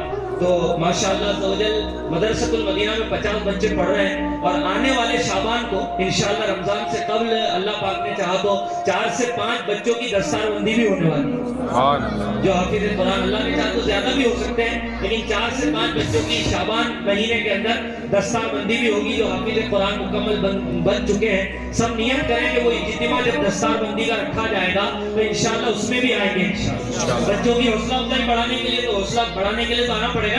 جتنے زیادہ لوگ آئیں گے اتنا بچوں کا حوصلہ بڑھے گا. بچوں کے لیے عید کا دن ہوتا ہے. تو ماشاءاللہ اس مدرسے کے اندر روزانہ 50 بچوں کا کھانا پینا سارا معاملہ دعوت اسلامی کے تحت, جو ناگدا کا میں آپ کو خرچہ بتا رہا ہوں کہ ناگدا میں 5 دعوت اسلامی کے مدرسے بوائز اینڈ گرلس وغیرہ کے چل رہے ہیں, جس میں 250 بچے ناگدا کے پڑھ رہے ہیں, جس میں گرلس اینڈ بوائز ہیں, اور 50 بچے باہر کے حافظ قرآن بن رہے ہیں. ان کا سالانہ کا خرچ وہ 25 لاکھ روپے ہے, یعنی مہینے کے 2.25 لاکھ 2.5 لاکھ روپے یہاں ناگدا میں مدرسے کے بچوں پر خرچ کیے جاتے ہیں. اگر کوئی بولتا ہے اتنے کیسے ہوتے ہیں, تو مدرسۃ المدینہ کے آفس میں وہ آ کے سارا حساب بھی دیکھ سکتا ہے کہ کہاں کہاں کون کون سی چیز خرچ ہوتی ہے. ماشاءاللہ میں ان لوگوں کو دعا سے ضرور نوازوں گا کہ جو ممبر بنے ہوئے ہیں, کوئی 100 روپے, کوئی 500 روپے, کوئی 1000 روپے دیتا ہے, کوئی تیل کا ڈبہ دے دیتا ہے, کوئی چاول دے دیتا ہے, کوئی ماشاءاللہ راشن بھیج دیتا ہے, کوئی کسی کے گھر دعوت ہوتی ہے تو بچوں کی دعوت کر دیتا ہے. یوں کسی نہ کسی سے جو کسی بھی طریقے سے مدرسے کا جو تعاون کرتے ہیں, مجھے امید ہے کہ انشاءاللہ اللہ تعالیٰ ان کے رزق میں یہاں بھی برکت دے گا, اور قیامت میں بھی اللہ تعالیٰ انشاءاللہ ان کو انعام اور اکرام سے نوازے گا. تو سب نیت کریں, ہم دعوت اسلامی کا ساتھ دیں گے ڈونیشن میں بھی, اور جو ممبر بننا چاہتے ہیں تو وہ ہمارے زمزم بھائی سے, ذمہ داران سے, مدرسۃ المدینہ کے جو ذمہ دار ہیں اور آفس میں آ کے آپ ملاقات کر لیں گے تو انشاءاللہ یہ آپ کو بتا دیں گے کہ ممبر کیسے بننا ہے. دیکھیں مدرسۃ المدینہ آپ سوچیں کہ بغیر پیسوں کے چل جائے, بغیر چندے کے چل جائے, تو یہ آج کے دور میں تو بہت مشکل ہے. آپ اپنے علاقے سے یہاں پر آئے ہیں تو ظاہر ہے بغیر پیسے خرچ کیے تو آپ یہاں نہیں آئے. باہر بندے کو نکلنا ہوتا ہے تو اس کو پیسہ خرچ کرنا ہی پڑتا ہے. تو اتنی بڑی دعوت اسلامی کا یہ جو کام ہو رہا ہے انڈیا کے اندر, الحمدللہ عز و جل دعوت اسلامی کے 1400 سے زیادہ مدرسے ہیں, جس میں 80,000 بچے انڈیا کے اندر فی سبیل اللہ قرآن کی تعلیم حاصل. اس کا سالانہ خرچ کروڑ نہیں, اربوں روپے, اور یہ سلسلہ ابھی رکا نہیں ہے, یہ سلسلہ ابھی جاری ہے. الحمدللہ عز و جل دھیرے دھیرے یہ دعوت اسلامی آپ کی الحمدللہ غوث اعظم کے میدان سے آگے بڑھتی چلی جا رہی ہے, اور آگے ایسی بڑھے گی کہ آپ خود دیکھیں گے کہ دعوت اسلامی نے کیسا کارنامہ کیا. لہذا سب نیت کریں, ہم ہر طریقے سے دعوت اسلامی کا ساتھ اللہ کی رضا کے لیے دیں. کس کے لیے دیں گے؟ کس کے لیے دیں گے؟ اللہ کی رضا کے لیے, اور ان بچوں کی تعلیم اور مسلمانوں کی ترقی اور ہمارے معاشرے کو مضبوط بنانے کے لیے ہم دعوت اسلامی کا ساتھ دیں گے انشاءاللہ.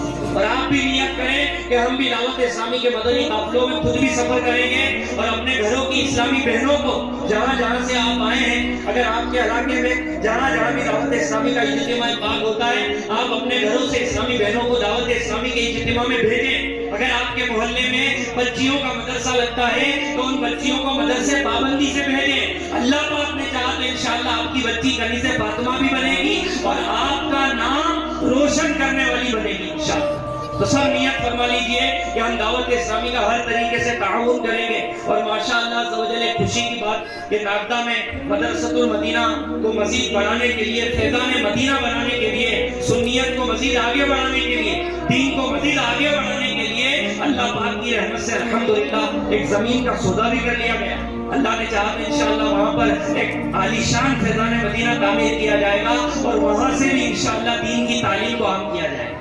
لوگوں کو نیک بنانے کا جو ہے کہ سلسلہ جاری کیا جائے گا. ہمارے اسلامی بھائی ابھی کچھ دیر بعد آپ کے پاس جھولی لے کے بھی پیلے کلر کی جھولی لے کر آئیں گے. جب آئیں تو آپ دل کھول کے اس میں تعاون کریں, ہر نیک اور جائز کام کی نیت کے ساتھ, ہر نیک اور جائز کام میں ہم اس پیسے کو لگا سکیں, اس نیت کے ساتھ آپ اس رقم کو دیں. ہم چاہیں تو زمین پہ بھی لگا دیں یا دیگر کسی بھی نیک کام میں اس کو خرچ کر سکیں. تو سب نیت کریں آج کی رات غوث پاک کے نام پہ کچھ نہ کچھ صدقہ ضرور نکالیں گے نا.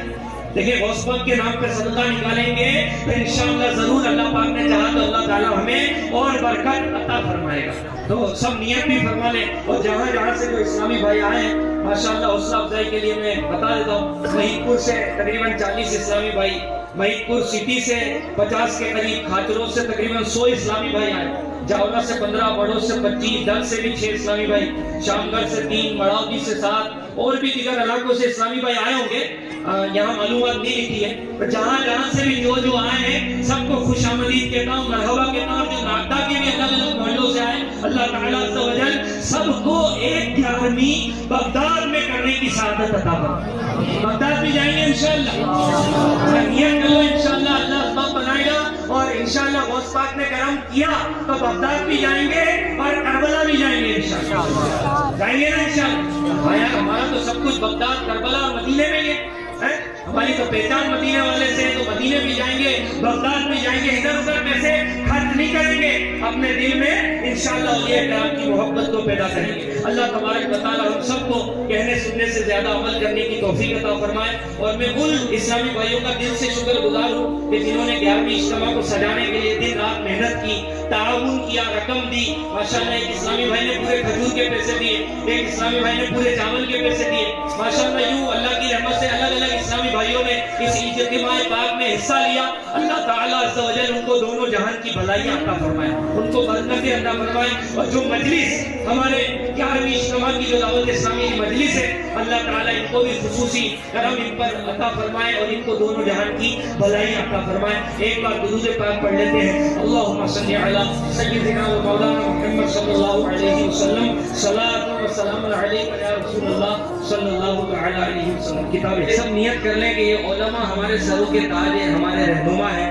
علماء کی رہنمائی میں زندگی گزاریں گے انشاءاللہ. سب نیت کرتے ہیں یہ ہمیں جیسے جیسے رہنمائی کریں گے انشاءاللہ ویسے ویسے ہم اپنی زندگی کو انشاءاللہ بہترین طریقے سے ڈالتے رہیں گے، نیکی کی دعوت پر عمل کرتے رہیں گے اور اپنے علماء کا اور اپنے بڑوں کا ادب کریں گے انشاءاللہ. دیکھیں ہمارے علماء یہ الحمدللہ وہ ہیں، ہمارے یہ حفاظ، قاری صاحبان، مدنی حضرات، علماء کرام کہ جو ہماری رہنمائی کرتے ہیں، ہمارے ہر وقت کام آتے ہیں، ہمارے امام ہوتے ہیں. تو سب نیت کریں ان کی رہنمائی میں انشاءاللہ کام کرتے رہیں گے اور اللہ نے چاہا تو انشاءاللہ اپنے بچوں کو بھی عالم دین بنائیں گے انشاءاللہ. خاندان میں ایک عالم بنانے کی نیت کون کون کرتا ہے؟ میں تو کرتا ہوں، میں تو زیادہ کرتا ہوں. کہ اللہ کرے گا تو اپنے اور زیادہ رشتہ داروں کو ترغیب. خاندان میں ایک عالم کی نیت کرو، ایک، بس زیادہ نہیں بول رہا ہوں میں. اللہ کرے ڈاکٹر انجینئر بھی بنے آپ کے بچے بھتیجے بھانجے سب، لیکن عالم بھی بنائیں گے انشاءاللہ. عالم بنائیں گے تو اپنے ہی کام آئے گا نا، اپنے پریوار میں کام آئے گا، کہیں دکھ سکھ میں اپنی رہنمائی کرتا رہے گا. تو پھر سبحان اللہ ماں باپ کا دل کتنا سینہ ان کا خوشی سے چڑھا ہو جائے گا. تو ماشاءاللہ ہمارے علماء اہل سنت تشریف لائے، میں ان کا دل سے شکر گزار ہوں کہ یہ الگ الگ علاقوں سے اور الگ الگ شہروں سے ہر سال تشریف لاتے ہیں. اور انہی کی شفقتیں ہیں کہ ان کے علاقوں میں جہاں جہاں ہم جاتے ہیں تو ماشاءاللہ ان کی حوصلہ افزائی اور ان کی شفقتوں سے یہ دعوت اسلامی کا یہ سنیت کا پھول مہکتا ہوا ہم کو نظر آ رہا ہے. انشاءاللہ یہ سلسلہ اسی طرح چلتا رہے گا. اور لوگ کو آپ نکال لیجیے. ساجد بھائی کا، ساجد بھائی نظر آ جی. کھجور پہ دم کا سلسلہ ہوگا، پھر انشاءاللہ اس کے بعد دعا کا سلسلہ ہوگا. تو ہمارے آزاد صاحب قبلہ کھڑے ہو جائیں اور یہ 5 جو پیلی جھولی ہے شریف بھائی یہ الگ الگ اسلامی بھائیوں کو بیچ میں دے دیجیے. کھجوروں پہ دم کرنے کے بعد جھولی پھیلائی جائے گی. تو 11 مرتبہ درود پاک پڑھ لیجیے. صلی اللہ علیہ محمد، صلی اللہ علیہ محمد، صلی اللہ علیہ محمد، صلی اللہ علیہ.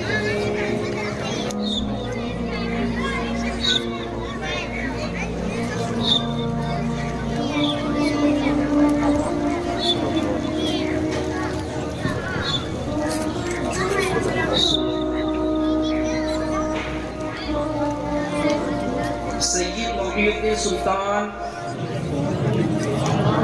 محی الدین قطب، محی الدین خواجہ، محی الدین مخدوم، محی الدین ولی، محی الدین بادشاہ، محی الدین شیخ، محی الدین مولانا، محی الدین غوث، محی الدین خلیل، محی الدین صلی اللہ علیہ وسلم.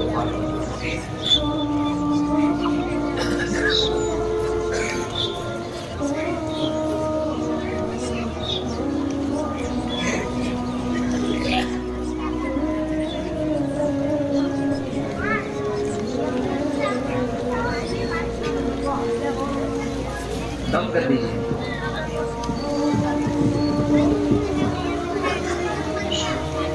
تین جن میں اس تھیلی میں 3 کھجوریں ہیں، وہ کھجوریں آپ نکال لیجیے 3 والی. اس پر ہم ایک پر دم کریں گے. اس پر ایک ساتھ دم نہیں ہوگا، ہم اس پر ایک پر دم کریں گے. اس سے پہلے فضیلت آپ سن لیجیے کہ جو آگے والا جو عمل ہم کرنے والے ہیں، ان تینوں کھجوروں پر ہم پڑھ کر الگ الگ دم کریں گے. یہ کھجوریں راتوں رات کھانا ضروری نہیں ہے، یعنی کیونکہ ہم نے 11 کھجوروں پر دم کیا ہے، اس کو آج ہی رات کھانا ہے. جو 11 کھجوریں ہیں ان کو آج ہی رات میں کھانا ہے، اور جو 3 کھجوریں ہم دم کرنے والے ہیں یہ کبھی بھی ہم کھا سکتے ہیں. یہ کھجوریں راتوں رات کھانا ضروری نہیں ہے، جو چاہے جب چاہے جس دن چاہے کھا سکتا ہے انشاءاللہ. پیٹ کی ہر طرح کی بیماری، مثلا پیٹ کا درد ہو، قبض ہو، گیس ہو، پیچش ہو، ٹائی ہو، پیٹ کا السر وغیرہ کے لیے یہ مفید ہے. تو جب بھی ضرورت لگے ان 3 کھجوروں کا ہم استعمال کر سکتے ہیں. اس کا طریقہ کار کیا ہے؟ ربیع الثانی کی 11ویں رات 3 کھجوریں لے کر ایک بار سورۃ الفاتحہ، ایک مرتبہ سورۃ الفاتحہ پڑھیں گے، یعنی الحمد شریف پوری پڑھیں گے، الحمدللہ رب العالمین پوری پڑھیں گے.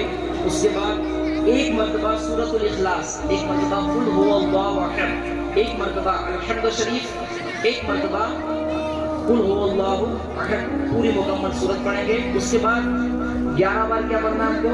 یا شیخ عبد القادر جیلانی شیخ اللہ المدد، یہ میں آپ کو پڑھاؤں گا. اول آخر ہم درود شریف پڑھیں گے. یا شیخ عبد القادر جیلانی شیخ اللہ المدد، اس کو پڑھنے سے پہلے ہم اول آخر ایک مرتبہ درود شریف پڑھیں گے، اور ایک کھجور پر ہم کیا کریں گے؟ دم کریں گے. مکمل ایک عمل کر کے ایک کھجور پر ہم دم کریں گے، پھر دوسری کھجور لیں گے. ٹھیک ہے؟ ایک مرتبہ الحمد شریف پڑھنے، ایک مرتبہ اس کے بعد سورہ اخلاص پڑھنا ہے. بسم اللہ الرحمن الرحیم.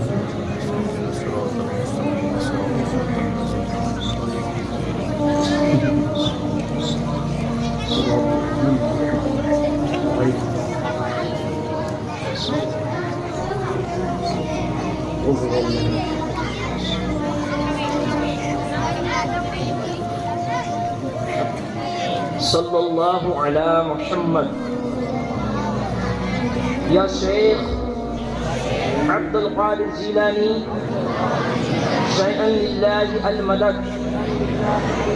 یا شیخ عبد القادر جیلانی شیئا للہ المدد. یا شیخ عبد القادر جیلانی شیئا للہ المدد. یا شیخ عبد القادر جیلانی شیئا للہ المدد. یا شیخ عبد القادر جیلانی شیئا للہ المدد. یا شیخ عبد القادر جیلانی شیئا للہ المدد. یا شیخ عبد القادر جیلانی شیئا للہ المدد. یا شیخ عبد القادر جیلانی شیئا للہ المدد. یا شیخ عبد القادر جیلانی شیئا للہ المدد. یا شیخ عبد القادر جیلانی شیئا للہ المدد. یا شیخ عبد القادر جیلانی شیئا للہ المدد. صلی اللہ علی محمد. ایک کھجور پر دم کر دیجیے، دوسری کھجور نکال لیجیے، اس کو الگ رکھ دیجیے گا. ایک بار الحمد شریف 3 مرتبہ، ایک مرتبہ الحمد شریف، ایک مرتبہ قل هو اللہ شریف پڑھ لیجیے. بسم اللہ الرحمن الرحیم.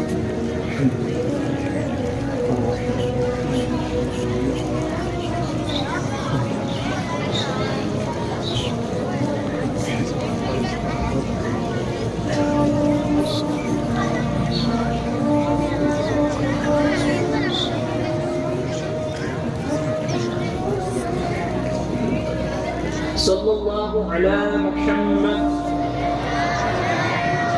یا شیخ عبد القادر جیلانی شیئا للہ المدد. یا شیخ عبد القادر جیلانی شیئا للہ المدد. یا شیخ عبد القادر جیلانی شیئا للہ المدد. یا شیخ عبد القادر جیلانی شیئا للہ المدد. یا شیخ عبد القادر جیلانی شیئا للہ المدد. یا شیخ عبد القادر جیلانی شیئا للہ المدد. یا شیخ عبد القادر جیلانی شیئا للہ المدد. یا شیخ عبد القادر جیلانی شیئا للہ المدد. یا شیخ عبد القادر جیلانی شیئا للہ المدد.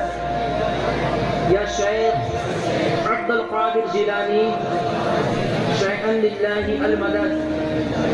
یا شیخ عبد القادر جیلانی شیئا للہ المدد.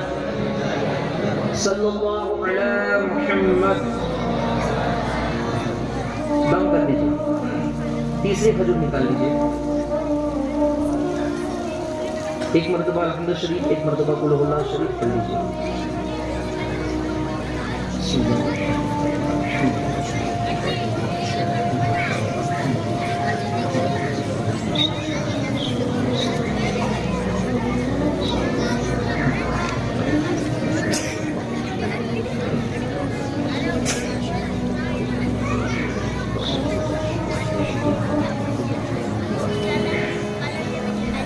صلی اللہ علی محمد. یا شیخ عبد القادر جیلانی شیئا للہ المدد. یا شیخ عبد القادر جیلانی شیئا للہ المدد. یا شیخ عبد القادر جیلانی شیئا للہ المدد. یا شیخ عبد القادر جیلانی شیئا للہ المدد. یا شیخ عبد القادر جیلانی شیئا للہ المدد. یا شیخ عبد القادر جیلانی شیئا للہ المدد. یا شیخ عبد القادر جیلانی شیئا للہ المدد. یا شیخ عبد القادر جیلانی شیئا للہ المدد. یا شیخ عبد القادر جیلانی شیئا للہ المدد. یا شیخ عبد القادر جیلانی شیئا للہ المدد. یا شیخ عبد القادر جیلانی شیئا للہ المدد. صلی اللہ علی محمد. دم کر دیجیے. صلو علی الحبیب صلی اللہ تعالی علی محمد صلی اللہ تعالی علیہ وآلہ وسلم.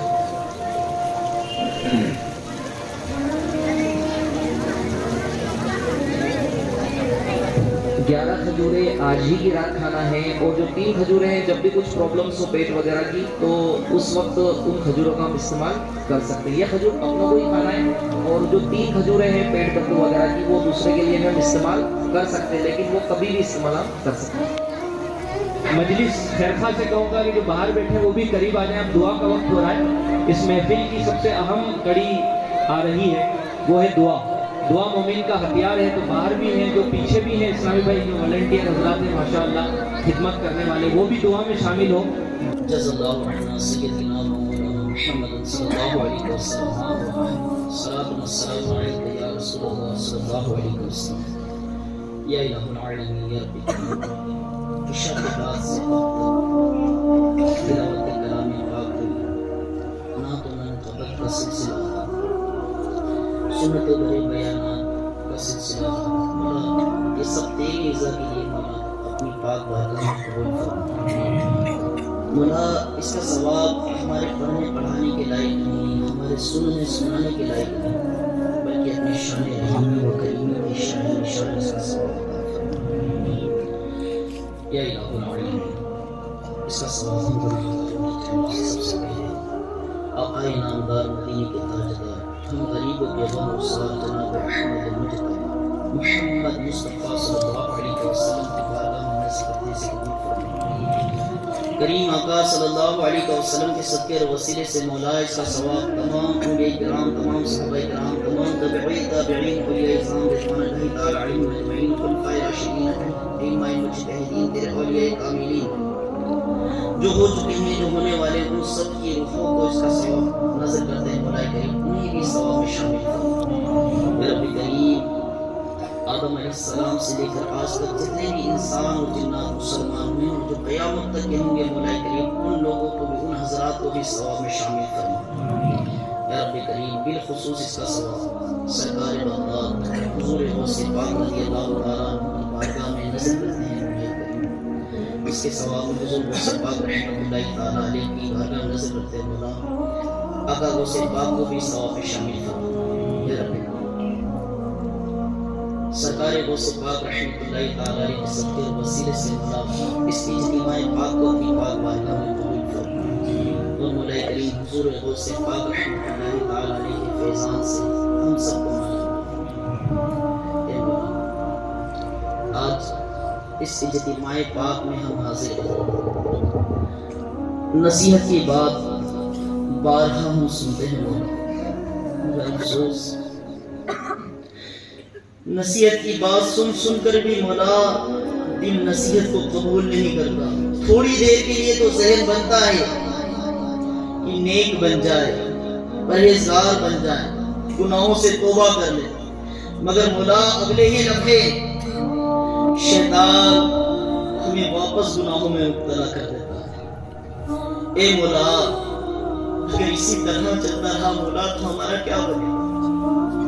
اے مولا، اب تو گناہ کر کر کے بھی تھک گئے مولا، کہ مولا ہمارے دل کو پاک فرما دے، اور مولا ہمارے قلب کو صاف فرما دے، اور ہمارے نصیحت کی بات قبول کرنے والا بنا دے۔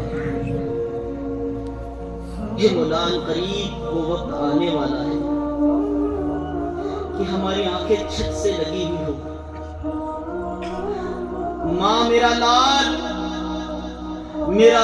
کہہ رہی ہوگا، باپ بیٹے کی صدائیں بلند کر رہا ہوگا، کوئی کہے گا کہ کوئی لاؤ اس کے پاس سورہ یاسین کی تلاوت کرو، بس اسی بے کسی کا عالم ہوگا۔ اور مولا ایک وقت آئے گا ہماری روح قفس انصری سے، ہماری روح جسم سے پرواز کر جائے گی، وہ گھر جس میں شان و شوکت کے ساتھ پلا بڑا تھا، مولا جس گھر کے اندر کھیلا کرتا تھا، اسی گھر کے اندر مولا میرا جنازہ رکھا ہوگا۔ ہے وہ کیسا عالم ہوگا کہ جو باپ ہمیں کندھوں پر گھمایا کرتا تھا، ایک دن وہی باپ کندھے پر ہمارا جنازہ لیے سوئے قبرستان روا ہو جائے گا۔ اے مولا، اگر اسی طرح معاملہ رہا اور مولا گناہ کرتے کرتے موت آئی اور گناہوں کے سبب تو ناراض ہو گیا، تیرے محبوب ناراض ہو گئے اور مولا ایمان برباد ہو گیا، تو ہمارا کیا بنے گا؟ اے مولا کرم فرما مولا، اور ہمیں خاتمہ بالخیر عطا فرما دے یا رب کریم، ہم سب کا خاتمہ بالخیر عطا فرما دے۔ اے مولا لوگوں کو، مولا کریم لوگوں کی فرما برداری اور لوگوں کی چاہت کے لیے نہیں، مگر مولا بس تیرے دین کی خدمت کرتے کرتے، تیرے دین کی راہ پر چلتے چلتے، تیری اطاعت و عبادت کرتے کرتے، تیرے محبوب کی سنت پر چلتے چلتے مولا کریم موت عطا فرما دے یا رب کریم، ایمان پر خاتمہ بالخیر عطا فرما دے۔ اے مولا کریم، عبرت والی موت نہیں فرما، بلکہ مولا رشک والی موت عطا فرما دے۔ اے مولا کریم رشک والی موت عطا فرما دے۔ یا رب کریم ہم سب کو مل جل کر دین و سنت کی خدمت کرنے والا بنا دے۔ یا رب کریم کئی اسلامی بھائی آتے ہیں اور دعاؤں کے لیے کہتے ہیں مولا کریم کوئی بیمار ہے، کوئی قرضدار ہے، کوئی گھریلو ناچاکیوں کا شکار ہے، الغرض مولا جو جس نیت سے یہاں پر آیا ہے مولا کریم سب کی نیک جائز مرادوں پر اپنی رحمت کی نظر فرما۔ اے مولا کئی حضرات بیماریوں کے اندر الجھے ہوئے ہیں۔ اے مولا کریم کئی اسلامی بھائی تو اسپتالوں میں ایڑیاں رگڑ رگڑ کر مولا کریم پریشان ہو گئے، پیسہ لگا رہے مگر شفا نہیں مل رہی ہے۔ مولا کریم بیاج سے پیسہ لے لے کر اپنے مریضوں کا علاج کروا رہے ہیں مگر مولا شفا نہیں مل پا رہی۔ بے شک مولا جو بیماری تو نے دنیا میں بھیجی ہے اس کا علاج بھی تو نے عطا فرمایا ہے، یہ اور بات ہے کہ ہمیں نہیں مل رہا ہے مگر مولا تو شافی الامراض ہے۔ اے مولا تو دافع البلیات ہے۔ اے مولا تو بغیر دواؤں سے بھی شفا دینے پر قادر ہے مولا۔ اے مولا تو ہمارے بیماروں کو شفا عطا فرما دے مولا، شفائے کاملہ عاجلہ صحت نافعہ عطا فرما دے۔ اے مولا تجھے تیرے پیارے نبی حضرت ایوب علیہ السلام کی بیماری کا واسطہ ہمارے بیماروں کو شفا عطا فرما دے۔ اے مولا تجھے تیرے پیارے ولی حضرت امام زین العابدین عابد بیمار رضی اللہ تعالی عنہ کا واسطہ ہمارے بیماروں کو شفا عطا فرما۔ اے مولا قرضداروں کو قرضداری سے سبکدوشی عطا فرما دے۔ اے مولا پریشان حالوں کو پریشانیوں سے محفوظ فرما دے۔ اے مولا جن حضرات کی اولاد نافرمان ہیں مولا ان کی اولادوں کو فرما بردار بنا دے۔ اے مولا کئی لوگ کہتے ہیں کہ ہمارے یہاں اولادوں کا سلسلہ نہیں ہے، مولا تو قریب ہے۔ اے مولا کریم تو انہیں اولاد نرینہ عطا فرما دے، اپنے حبیب کے صدقے مولا کریم نیک صالح اولاد عطا فرما دے۔ جن اسلامی بہنوں کے جن اسلامی بھائیوں کے رشتے نہیں ہو رہے مولا تو انہیں نیک رشتے عطا فرما دے مولا۔ الغرض مولا جہاں جہاں مسلمان پریشان ہیں سارے مسلمانوں کی پریشانیوں کو دور فرما دے۔ اے مولا کریم کئی مسلمان کئی ملکوں کے اندر پریشان ہیں مولا، ظلم زیادتی کا شکار ہے مولا، انہیں مارا جا رہا ہے، کاٹا جا رہا ہے۔ اے مولا تو ان مظلوم مسلمانوں پر رحم فرما اور مولا کریم ان کی غیب سے مدد فرما۔ اے مولا آج تو ہم نے گھر پر کھانا کھایا مولا، پانی بھی پیا مولا، سونے کے لیے چھت بھی نصیب ہو گئی مگر تیرے کئی بندے ایسے ہیں مولا کہ مولا ان کو کوئی پرسان حال نہیں ہے۔ اے مولا ہم تو کھانا کھا لیتے ہیں مگر مولا ان کے کھانے کے ٹھکانے نہیں ہے۔ اے مولا ہم تو چین سے آرام سے بستر پر سو جاتے ہیں مگر مولا ان کا چین و سکون برباد ہو گیا۔ اے مولا بڑے پریشان ہیں مولا۔ اے مولا تم ان مظلوم مسلمانوں کو عافیت عطا فرما دے۔ اے مولا ان مظلوم مسلمانوں کی مدد فرما دے، مددگار پیدا فرما دے۔ اے مولا کریم ان کے حال زار پر رحم فرما۔ اے مولا تمام شہیدوں کو مولا جنت میں حضرت حمزہ رضی اللہ تعالیٰ عنہ کا ساتھی بنا دے۔ اے مولا کریم ہمیں بھی دین اسلام کی سربلندی کے لیے اے مولا کئی حضرات نے تو اپنی جانیں گنوا دی مولا، ہمیں سیکھنے کی توفیق عطا فرما دے۔ اے مولا وہ دین کو بچانے کے لیے اپنی زندگی داؤ پہ لگا چکے، اے مولا اس دین پر چلنے کی ہمیں توفیق عطا فرما دے۔ اے مولا تمام مظلوم مسلمانوں کی حفاظت فرما۔ اے مولا کریم جہاں جہاں مسلمانوں کو مارا جا رہا ہے، کاٹا جا رہا ہے، پریشان کیا جا رہا ہے مولا، بے گھر ہو گئے تیرے بندے، اے مولا بے اولاد ہو گئے، کئی آپسی رشتہ دار ایک دوسرے سے جدا ہو گئے، اے مولا تو تمام رشتہ داروں کو ملا دے، اے مولا جو بے گھر ہو گئے ان کو گھر عطا فرما دے. مولا جو اپنوں سے بچھڑ گئے مولا کریم تو واپس ملا دے. اے مولا کریم تمام پریشانیوں کو دور فرما دے. اے مولا کریم ہماری ماں بہنوں کی حفاظت فرما. اے مولا کریم انہیں حیا کی چادر عطا فرما دے. اے مولا کریم ہماری ماں بہنوں کی عزت و آبرو کی حفاظت فرما دے. انہیں شریعت و سنت پر چلنے کی توفیق عطا فرما دے. یا الہ العالمین سرکار صلی اللہ علیہ وسلم کے صدقے و وسیلے سے مولا ہماری مساجدوں کی، ہماری خانقاہوں کی، ہماری عبادت گاہوں کی حفاظت فرما دے. اے مولا کریم ہم سب کو مسجد کے اندر جا کر نماز با جماعت ادا کرنے کی توفیق عطا فرما دے. یا الہ العالمین ہم سب کو خوب دین و سنت کی خدمت کرنے کی توفیق عطا فرما دے. اے مولا کریم ایک بچی مولا وہ کوما میں مولا ایسے نہ جانے کتنے عیسائی بھائی اور عیسائی بہنیں ایک اور عیسائی بھائی مولا وہ بھی کوما میں چلے گئے. مولا تو اپنے حبیب کے صدقے ان دکھیاروں پر رحم فرما اور مولا کریم انہیں صحت یابی عطا فرما. ان کے گھر والوں کو صبر عطا فرما. ایک 5 سال کی بچی مولا کافی وقت سے بیمار ہے مولا اسے بھی شفا عطا فرما. اے مولا کریم ایک عیسائی بھائی کی دادی اور پھوپھی بیماریوں میں مبتلا ہے مولا انہیں بھی شفا عطا فرما. مولا کریم واٹس ایپ کے ذریعے میسیجز کے ذریعے کئی عیسائی بھائیوں نے دعاؤں کے لیے التجائیں بھیجی ہیں، اطلاعیں دی ہیں. مولا کریم ہر ایک کا نام لینا تو نہیں مگر مولا تو علم الغیب ہے مولا. کہ مولا کریم ہمارے دل میں سوال بعد میں پیدا ہوگا مولا تجھے علم پہلے ہوگا. کہ مولا کریم حاضرین مجلس اور جن جن حضرات نے دعاؤں کے لیے کہا ہے مولا کریم سارے حضرات کی دعاؤں کو قبول فرما.